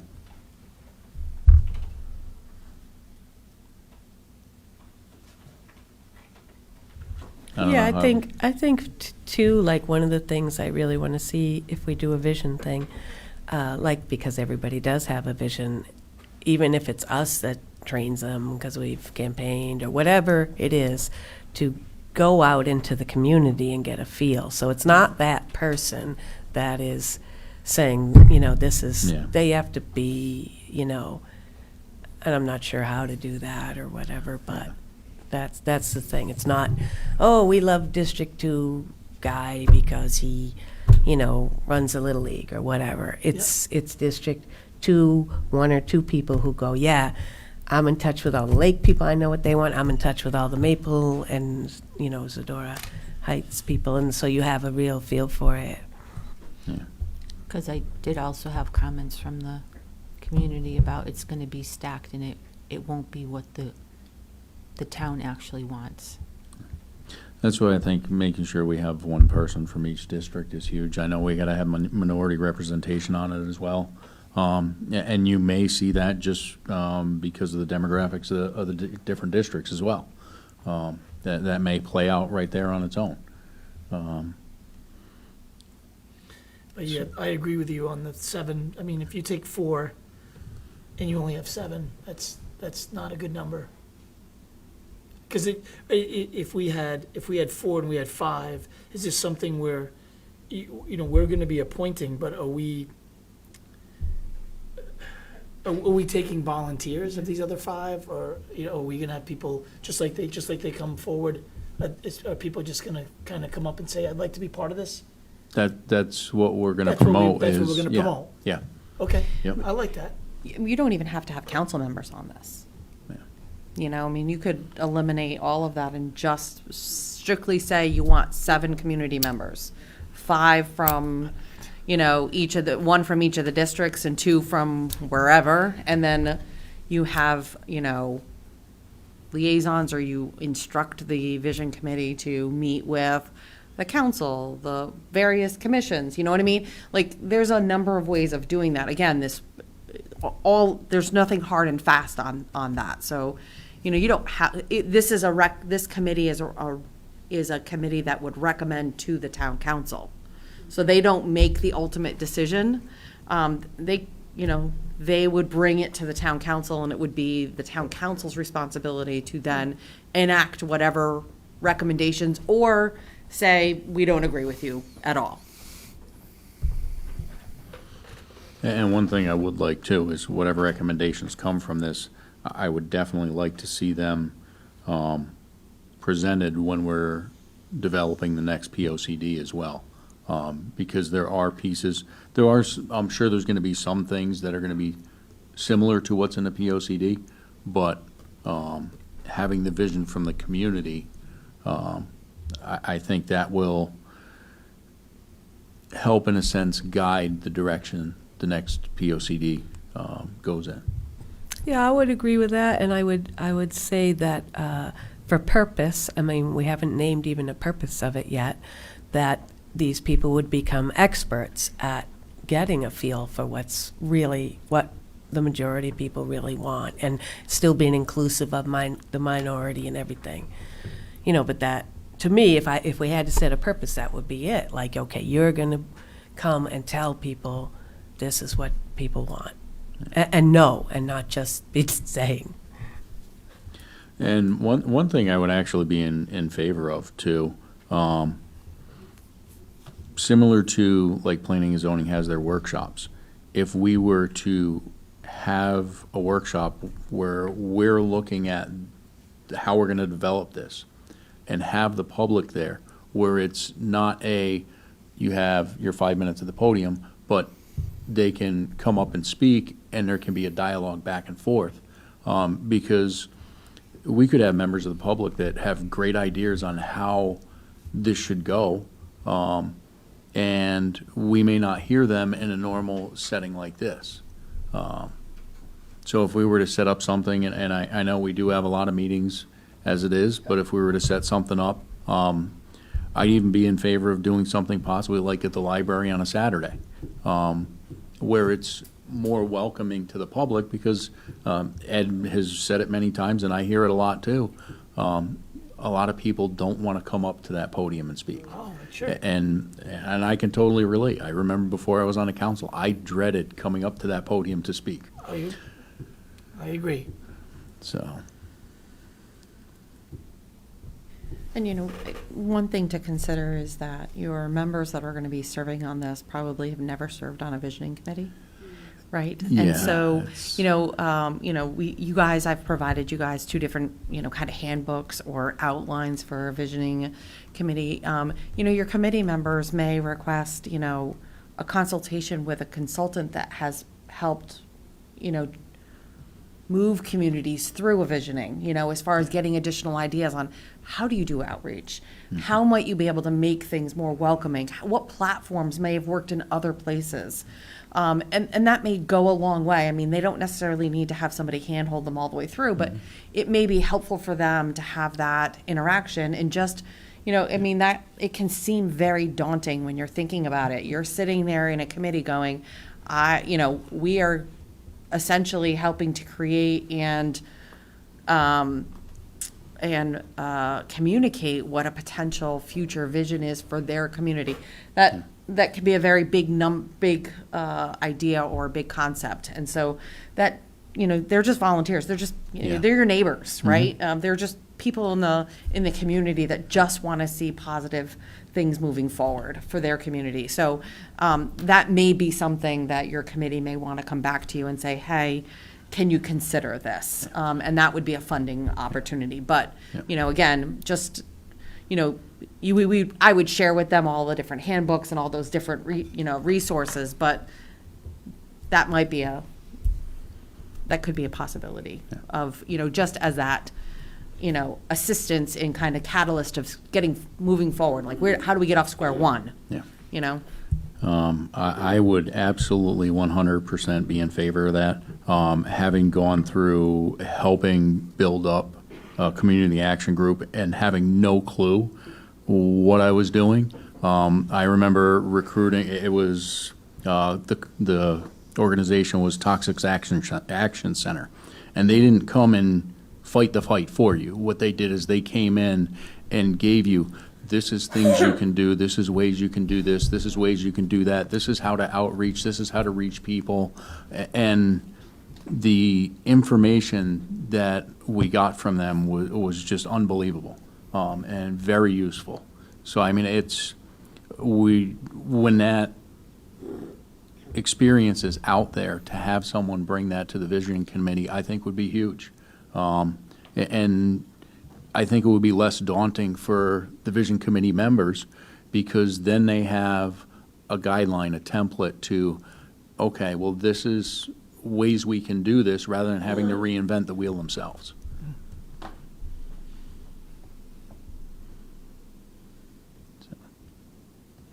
And like I said, I would definitely be in favor of doing a workshop on a Saturday at the library, to try and recruit people and be able to answer questions back and forth. So I want to be responsive in making sure that I'm pulling everything together in revising this. So I'm hearing you want to move it to a 9-member. I'm not sure if you want to keep an EDC member and a Planning and Zoning Commission member, or if you want to move those to liaison positions. Like, what's your consensus-wise? What do you think your makeup looks like of the 9 members, so I can kind of modify this to what you want it to be for your next iteration? One thing I just want to throw out real quick, and this was something that I had heard before, and it was reiterated to me last week. The planning and zoning and economic development, my understanding is they no longer do any kind of joint meetings at this point. The chair of planning and zoning had mentioned to me that they're actually not allowed to do joint meetings. Is there? Well, they can meet to talk about, like they met for the plan of conservation and development. They meet for those planning things, but Economic Development Commission cannot review applications. Yeah. That's not the role of the Economic Development Commission. So, I mean, they can definitely meet and have conversation, and talk about, vision and, path and direction and that kind of stuff. But the EDC doesn't review applications. Okay. Because that was one thing I was thinking about, is having one member from each on there. It definitely doesn't give them a majority by any means. And it would be, I think it would be a help for both ways, for them to give their input into the vision committee, but also for them to be able to bring back to planning and zoning and bring back to economic development what's going on with the vision committee itself and what the direction is there. I think it could be a useful two-way street where I think a liaison could do that. Yeah, I mean, when you look at the duties, I mean, it's, it's what is Killingly, it's branding, it's tourism, I think it's a combination of you're looking to move forward, but, move forward at what pace and, keeping what type of a feel. I think some of it we have control over and some we don't. You drive every week I drive and I'm like, where are all these people coming from? It's busier and busier. I don't know that we can change that now. It's, the animals are out of the barn. It's busy here. It's good in some respects. I mean, to see Main Street, I've had 100 comments in the last 2 or 3 weeks, just in the last 2 or 3 weeks of the feel of our Main Street. I don't know if I've heard a word about that in 10 years. I mean, you see the signs go, so it's how do you be respectful of wanting to keep it a certain way and move it forward.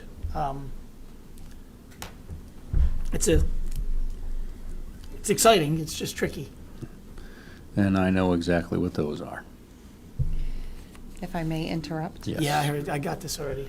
So the town budget passed, 668 yeses to 461 noes. BOE budget passed, 673 yeses to 454 noes.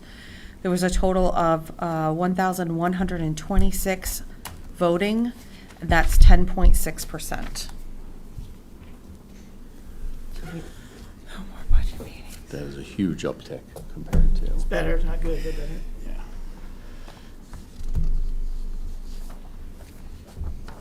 I'm just taking a picture and sending it to a couple of people. Like the superintendent. Yeah, and I would like to acknowledge That's Mr. Whitehead for his work on getting the signs made that were put out to try and encourage people to vote today. I concur. I was wondering too, for next year's whatever, like, maybe we could do a little money and get, 100 or 1,000, whatever we said, and said, anybody want one? And you put it on your lawn. I think 1,000 would be a lot. No, I just said anything, like, I was interested to see on some of those slides, there were like the 7,070-something homes. I was curious how many homes Yeah. there were in Killingley. no, we've But- put 30. I mean, 30 went out just from, Yeah. 4 or 5 of us. So, Yeah, which is good. we could grab a bunch and just say, advertise on the website. Anybody want one for their lawn? All right, so back to the Vision Committee. So, I mean, I know I've spoken my thoughts. I would definitely want input from everyone else. And also, I know we have 3 members who are absent this evening, and definitely want their input on this as well, because that's a third of the council right there. So what I'm getting seems like the majority of us are in favor of 5 members from the public, 1 from each district. Is that pretty much the consensus on that? I would, yep, yep. I think it's important to take the government out of it, though. Make it liaison and go with a 7-member team, and then just take just take out the government out of it. Okay. And have liaisons. That way it's actually the public Okay. is actually Alright. making the decision, not government people. And, But those members of those boards are the public. They're not gonna be a part, they're just gonna be a liaison. Not necessarily, we haven't agreed on well, I'm giving my opinion. that. Well, yeah, and. That's what I'm but saying. They're not the government, they're just like us. Except for they Well, were they, crazy enough to people, run it's the for town perception, council. it's the perception we're the government. So it's all given to the people. The people are making a decision on the vision of Killingley, not us. But We're all- just And- relaying that information. here's one other question I have. Per town charter, can someone serve on the Vision Committee and still be on another committee? Yes. Yes, they can, That- because it's a temporary committee. Okay, yep, that's right. Okay, because I remember we had that question that came up on referendum, and that had failed on serving on 2, but yeah, because it's a Yeah, temporary if it committee. was permanent, If it's permanent, they then you can't, but Yep. as a temporary commission, it's Okay. allowed. I like Andy's idea. I don't know if we would get the people, and I'll just say, they wouldn't be making the decision. They'd just be saying what they see, Exactly. what they say, yeah. Right. And my thought was, if we're gonna go with council having 2 council members, 1 from each party as liaisons, and then if we were to have planning and zoning member and economic development member as liaisons as well, would we want a 7-member or would we want a 5-member at that point? And if we're gonna do a 7-member, how would we determine the other 2 members? If we were doing 1 from each district, would be 5. Business? But that's economic Some- development. No, I'm sorry, from the business community.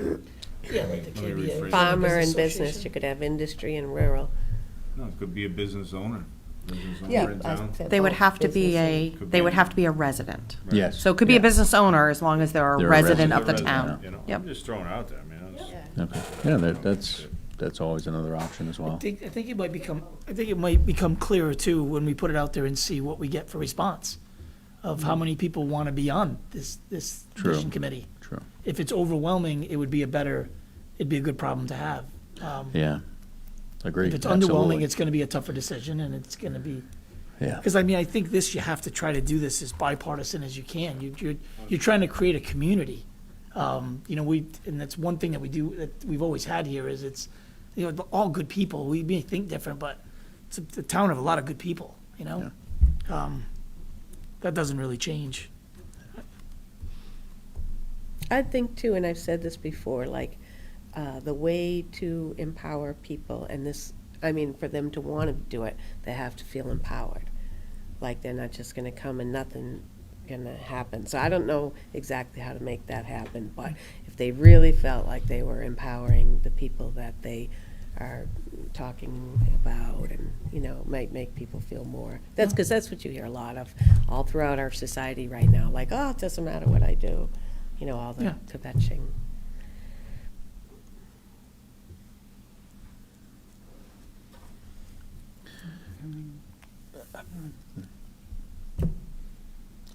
How would everyone feel about setting up a workshop to where we can do something like I had suggested on a Saturday at the library and try and get public engagement to see where the level of public engagement is, and then at that point we may decide to set this commission up one way or another at that point, depending on. Yeah, I like it. What you said earlier is I think one of the biggest strengths you can have is admitting what you don't know. And, like you said, you started this, you mentioned starting something and not knowing what you would do. There's layers to this that I'm not even thinking of what this really entails. Yeah. So, that would be I'd be in favor of that. And I would say maybe even a couple, like little shorter ones, like if you have one there, have one at the dump.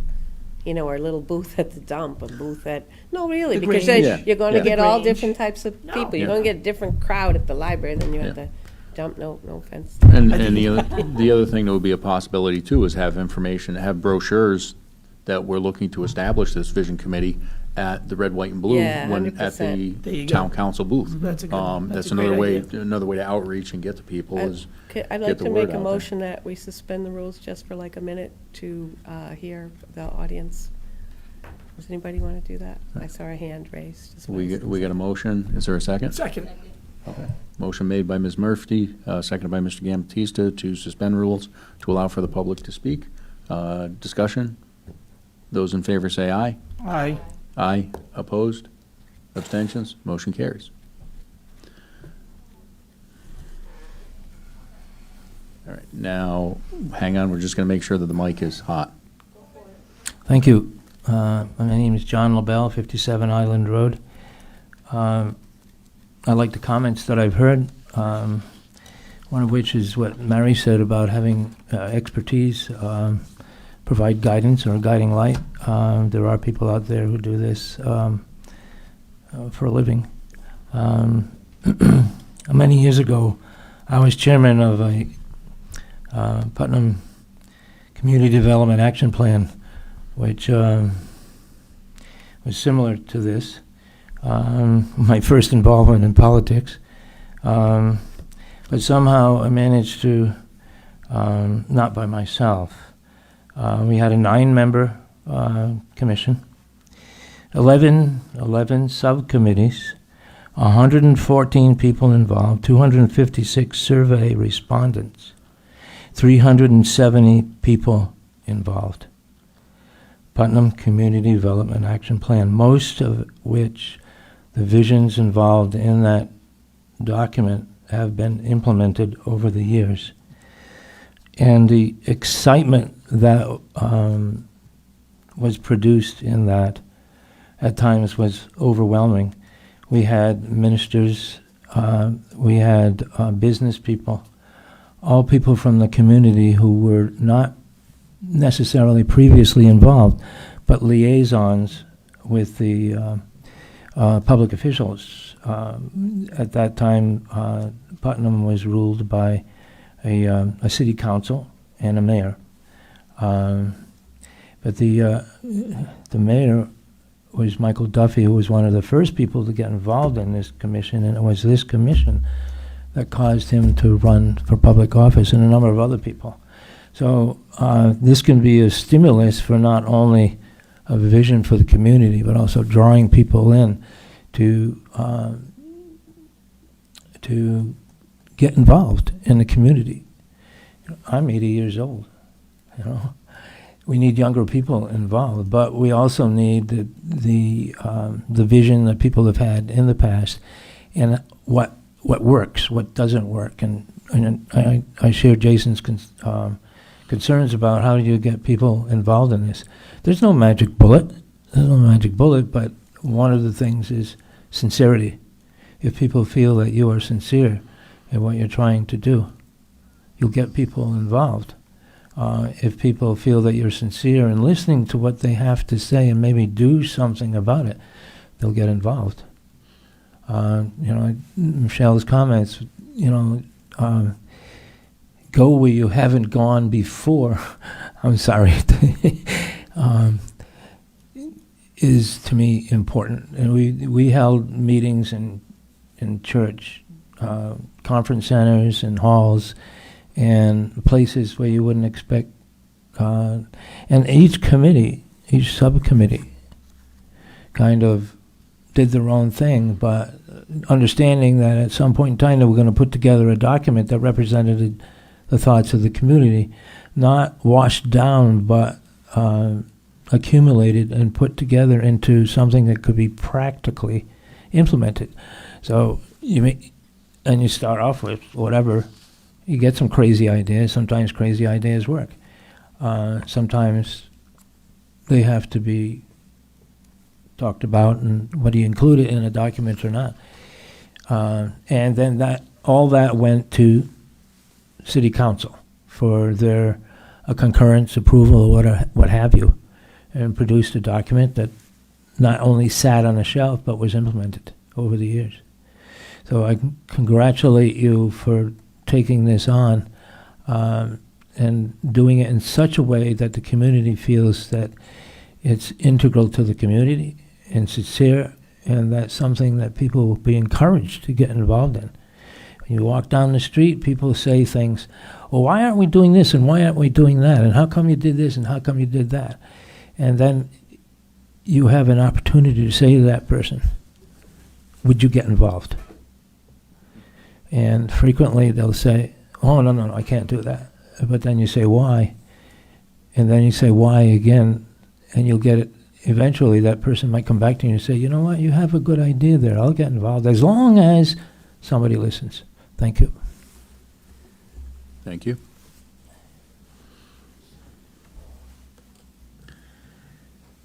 All right, so everybody in favor of the workshop? So I will circulate an email to just get idea of availabilities, and I will check the library schedule for availability of that community room, and try and get you some dates so that way we can start looking at that. Sure. I'm in favor. I just think it shouldn't be okay, this is it and this is where we decide. I think we have to have several. Maybe one at the school, one at the dump, one at the thing, little ones. They don't have to be hours and hours and hours, and like how we do meet and greets and they're everywhere. Yeah. And you just get a few.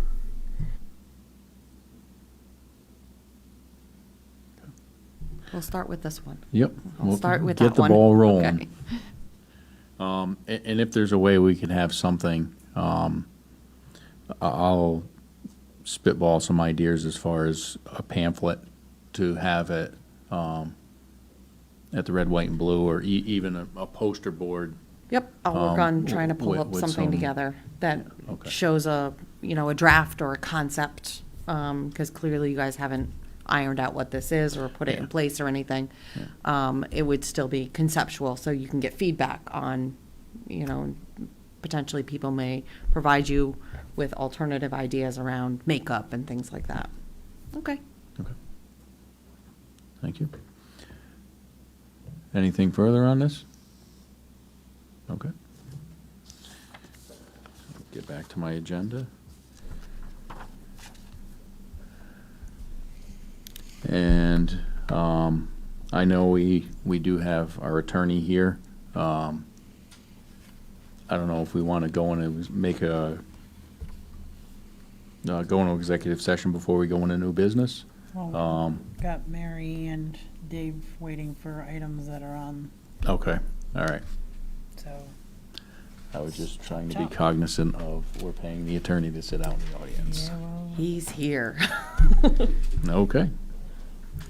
All right, so we'll move on in the agenda. Next item up is item 15A, new business, consideration and action on a resolution endorsing the submission of a Neighborhood Assistance Act application for United Services. Can I get a motion to adopt this? So moved. Motion has been made by Ms. Wakefield, Second. seconded by Mr. Gambatista. Ms. Gloria, can you go over this? So this is the application that the town submits on behalf of United Services. It's for United Services to then go out and solicit tax credits. So it's for corporations to receive state tax credits that are then given to United Services. They're looking at doing an energy conservation and upgrade for their facility. Beyond the submission of the application, the town has no further involvement in this, that it's up to United Services for them to seek the corporations to receive that state tax credit. And this is an annual application. They've done this several years in a row. Some years they're more successful than others in being able to achieve that tax credit allocation. There was a public hearing conducted and no one attended. I wanted to verify that with Mary in the back of the room. Thank you. Questions, comments from council? Seeing none, all those in favor say aye. Aye. Aye. Opposed? No. Abstentions? Motion passes. Next item up on the agenda is item 15B, consideration and action on a resolution to approve a collective bargaining agreement between the town of Killenly, between the town and the Killenly Town Hall Employee Bargaining Unit. Can I get a motion to adopt this? So moved. Motion was made by Ms. Wakefield. Is there a second? Second. Second by Mr. Gambatista. Ms. Gloria, can you go over this? So the town has completed the bargaining with our town hall employee unit. This is what I would consider our frontline workers. They're largely our administrative secretarial staff, revenue clerks. That's largely the makeup of this unit. It is for a 3-year agreement. The wage adjustments in the first year is 3.5%. Second year is 3.25%. Third year is 3% in the final year of the contract. My apologies. There have been other sections of the contract that have been modified. I apologize. I did not see that that statement, but if I did attach the entire red line version of this. We had some cleanup language that we did, like vacation pay in advance. Nobody's taken vacation pay in advance, and our current financial software doesn't allow for that. You wouldn't be able to request that in advance. We did, as similar to our other union contracts, we increased the PTO time to a full week. All the other units had moved to that in previous contracts. We did increase they did agree to increase the employees' premium cost share of their health insurance by 0.5% for 2 of the years. So that'll increase. This will be one of the first times this unit increases. The other units have made movement on that previously, so that was a good movement on this unit as well. The unit has ratified this, so this is the final step for full ratification. Personnel Subcommittee did review this at their May 30th meeting and unanimously recommended this to the Town Council for approval. The projected cost for next year is $17,700. That was accounted for within our contingency line, and that would be in the resolution that is before you tonight. We would be transferring those funds from contingency in next year's budget to those line items appropriately. Thank you. Questions, comments from council?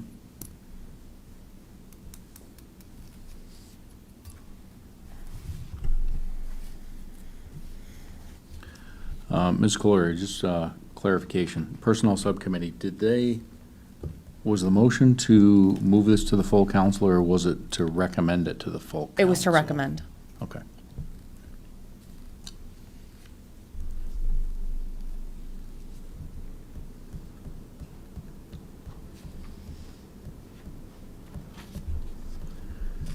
Seeing no comments, all those in favor say aye.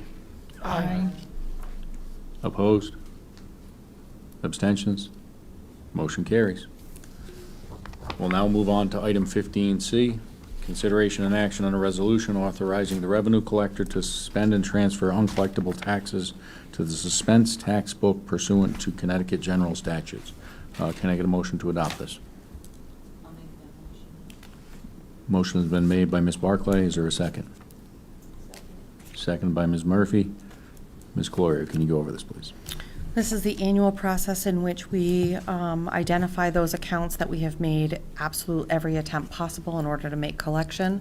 We move them essentially into a status in which they're still due, however, we're not actively collecting them. If, for whatever reason, somebody moves back into town or back into the state with regards to motor vehicle, they still are flagged within the motor vehicle system, and they would be required to pay that. A lot of these that are before you are, individuals that may have been deceased that we can no longer collect from. So annually, this is the process that we go through.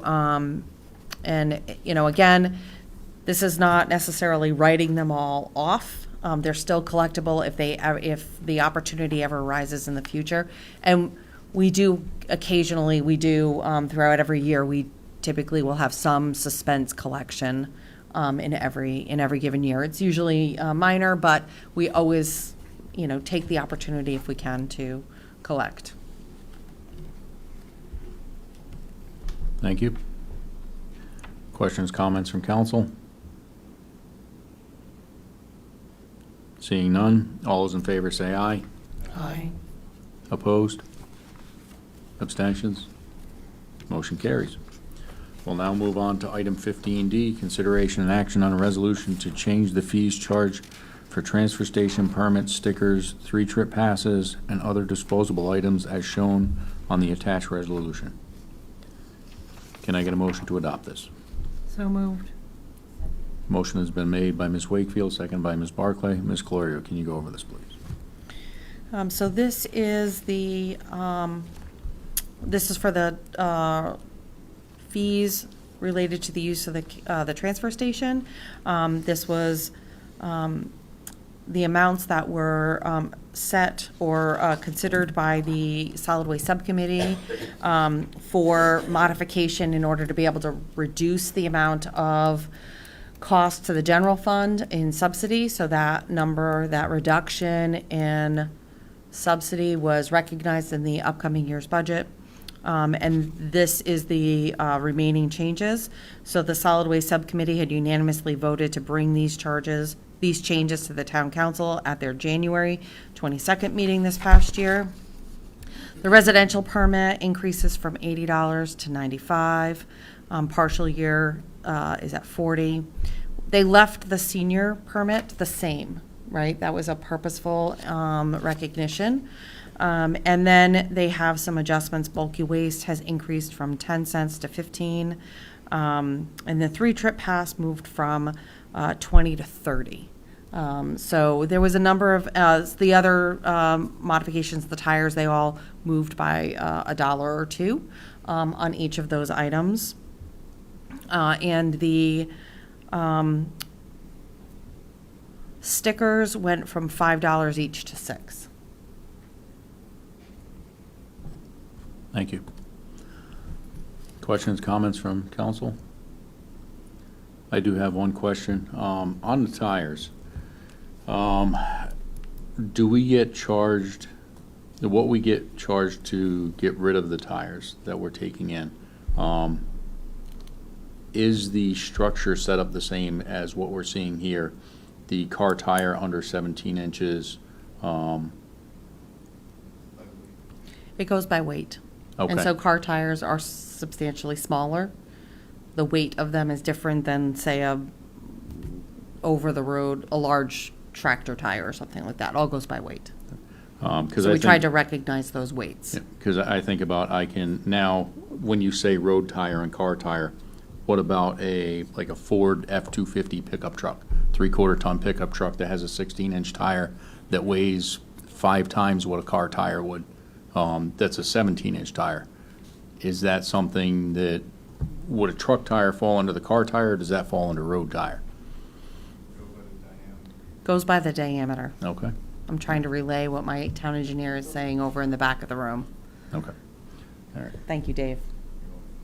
The other That's why I have thing Dave here. too is, we haven't taken many tires in the last few years, so most times when they're replacing tires, they recycle them wherever they're getting them replaced. So. Correct. That is true. We don't take a lot of tires in. We do take some tires in, but we don't have a huge amount that are coming through the transfer station. Because most people are utilizing their dealers, whether it's their mechanics or whether it's, like a town fair tire or whatever. They're usually disposing of them in that way. I know. We get the occasional tire swing. The what? Tire swing. Somebody who's cut down the tire swing finally. Yeah. Well, there's other places they can be used, like I know a rod and gun club that takes tires, because Oh. they use them on a backstop on a Yep. rifle range. Yep. Any other questions, comments? Seeing none, all those in favor say aye. Aye. Aye. Opposed? Abstentions? Motion carries. We'll now move on. Next item on the agenda is item 15E, consideration and action on a resolution authorizing the issuance of a letter supporting Key Capture Energy's application for the Connecticut Siting Council for the proposed battery storage project located at Park Road in Putnam, Connecticut. Can I get a motion to adopt this?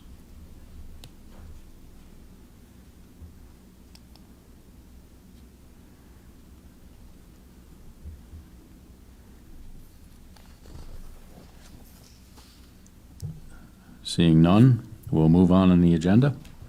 Next item up is 15F, consideration and action on a resolution to authorize a master municipal agreement for construction projects proposed by the Connecticut Department of Transportation.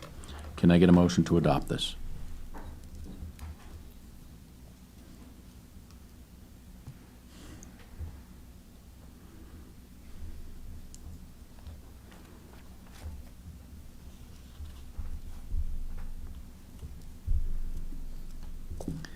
All right, before we pass on this one, I will open up for Ms. Clory to explain this one.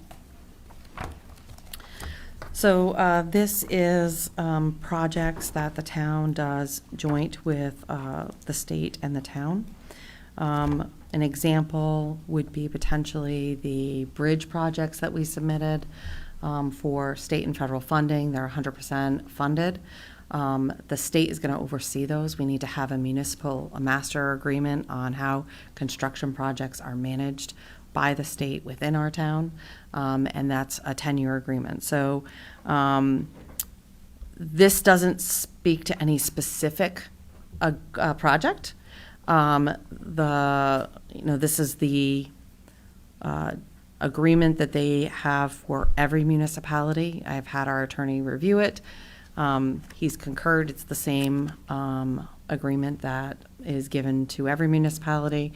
And there's, not really any modifications or negotiation, if you will, with regards to the state on this. But the purpose of the agreement is to reduce processing times for, those joint projects. So the state, we know what the state's specific criterias are when bidding processes continue, as well as, any project labor agreements or anything like that. I do have all of the schedules, if anybody wants to review all the template schedules. I didn't include those in your packet. Your packet was rather large to begin with. Anybody who wants those for more reading material, by all means, you can take that, but it's been a fairly standard process for the town to work with the state on some of these municipal/state projects.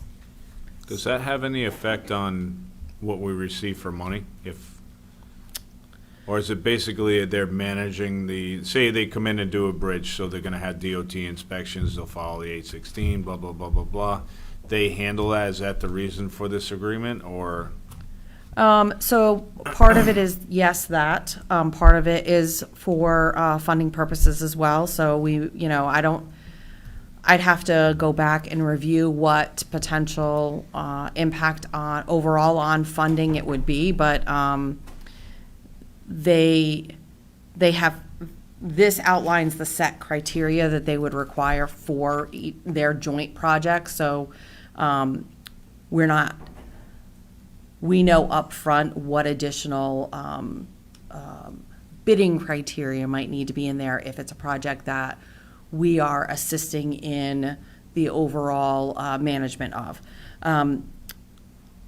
How do bid awards have to happen? All of those criteria. So it streamlines that process. So is this like those federal motions that we put through for the fair housing? Yeah, it's similar to that. This is every 10 years, this contract comes up for renewal.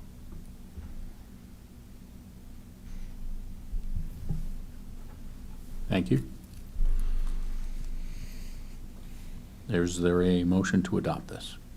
So moved. Second. Motion made by Ms. Wakefield, second by Mr. Gambatista. Further discussion? So does the state, I don't know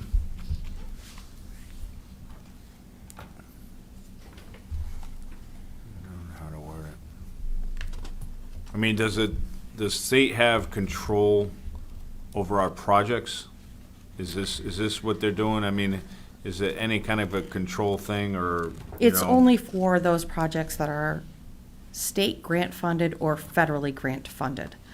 So for example, would be those bridges, right? That the town, we're not having to supply funding for those, right? And so this is, essentially their boilerplate language on how those are going to be administered and overseen. It's a huge savings. One of those bridges has been on our capital project list for at least 25 years. It's related to those. So it's not related to every project. It's the ones specifically grant funded through DOT. Does that make sense? Yeah. Okay. Thank you. Any further discussion? Seeing none, all those in favor say aye. Aye. Aye. Opposed? Abstentions? Motion carries. We'll now move on to the agenda. Next item up is, Now I request that the council consider going into executive session before doing council comments and staff comment. okay. Member reports, so we could. Yep. So our attorney isn't sitting in the audience longer than Use he the needs to restroom be. real quick, is that okay? Yep. We gotta shut down our. I know. I will entertain a motion to move item 17A ahead of item 16.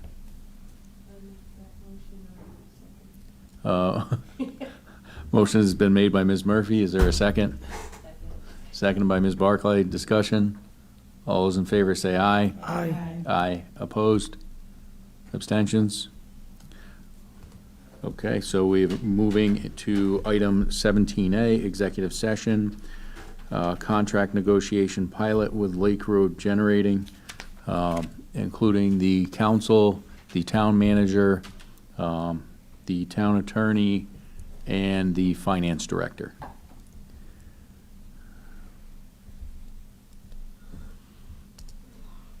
I'll make the motion. So moved. Motion Second. made by Mr. Gambatisa, second by Ms. I Wakefield. thought you were going to ask for it. Sorry. Thought I did, but maybe not. Discussion? All those in favor say aye. Aye. Aye. Opposed? Abstentions? We are moving into executive session with a 5-minute recess to go in. It is currently 9:21 PM.